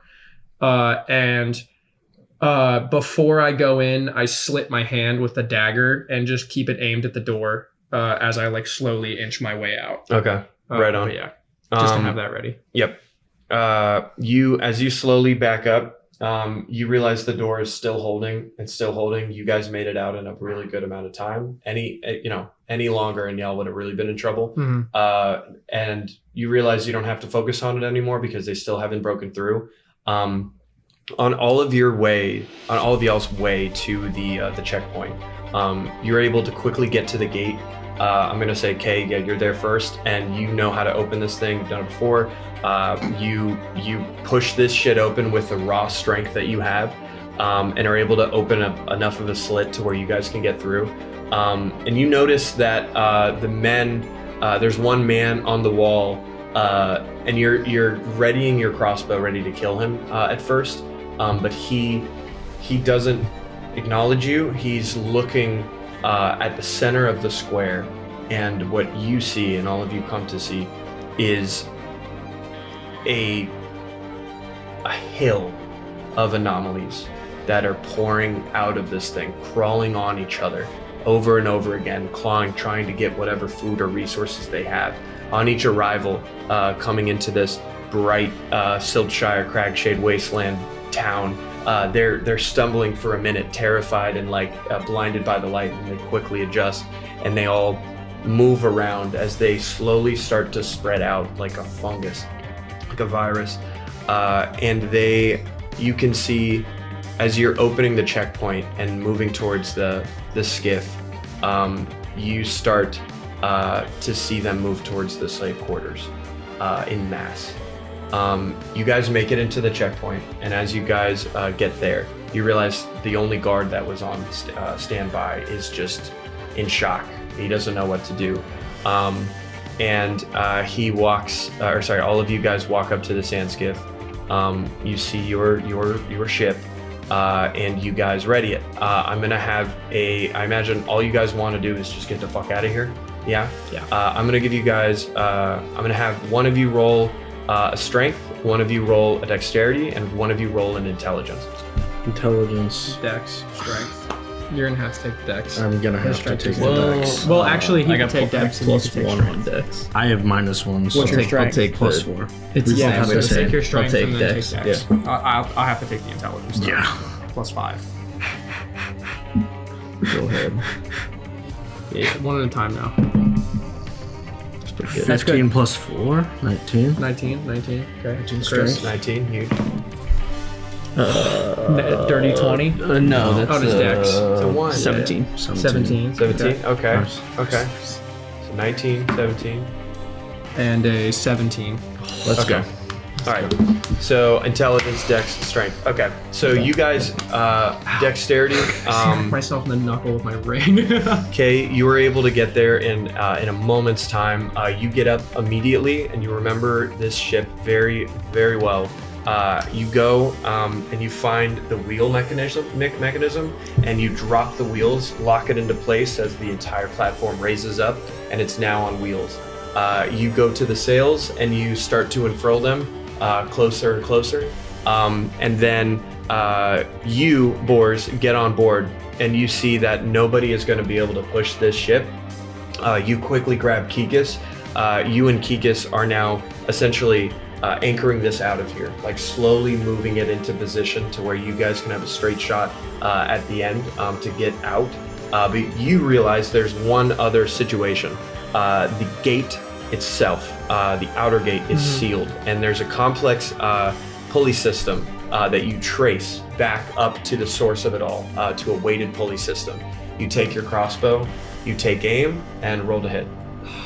Why would you put that on me? Come on. Why would you put that on me? Do I think I have to.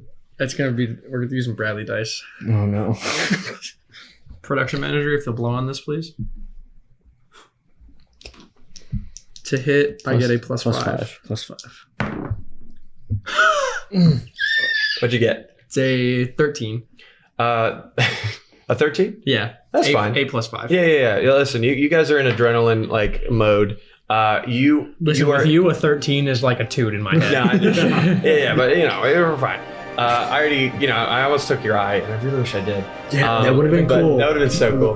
But anyway, you're able to point it up, and the level of badassery and heroics that you were able to pull off, you feel so confident in yourself that you're able to, and it moves in zip tie or in bullet time, and it hits a pebble, and it goes off course. And then it hits a pebble, and then it hits Jar Jar Binks. Yeah. No, you are able to snap the support line, and the entire pulley system falls back on itself as the gates rise open.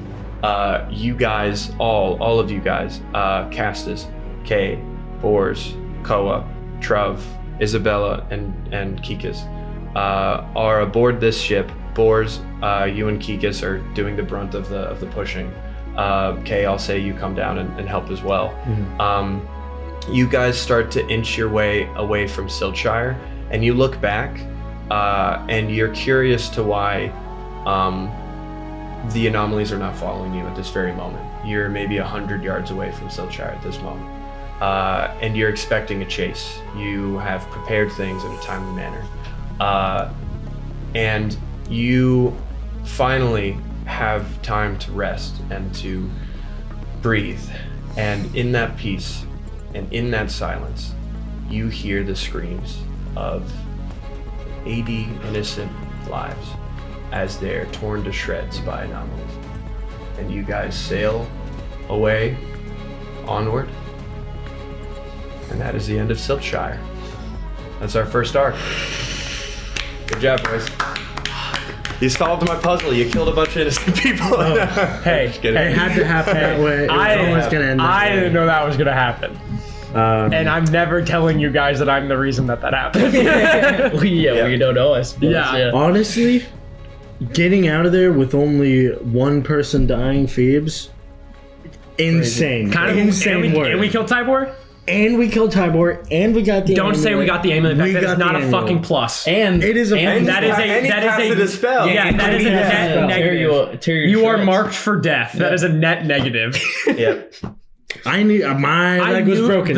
I literally My was leg was like, broken. I should grab the amulet before I help him up. And then I was like, Yeah. no, he knows better. He's not going to grab the amulet again. No, what's crazy is I wrote that whole section being like, someone's going to grab it. It's probably not Kay, but I'll write it for Kay anyway. And then I was like, literally, I have it in my notes, like, Kay grabs the amulet. Do this. Did you? And I was like, what? That's crazy. Anyway, But Amazing. anyway, we're gonna decompress all of this. But this was the first arc of Cragshade. We have many more episodes to come in this world. But yeah, it's only gonna get juicier from here. If you've made it this far, you're fucking awesome. yeah, you're a real Indeed. one. You're a real one. Let us know in the comments which body part one of us should lose next. I really wanted his eye, guys. The eye would have been. I would have been cool. I really wanted your really eye, and cool. then I was like, "Oh, hold person, yeah, he could do magic now because of the amulet. Oh yeah, let me just stab him now." But then Yeah. you had to be the hero. No. Fucking asshole. Just kidding.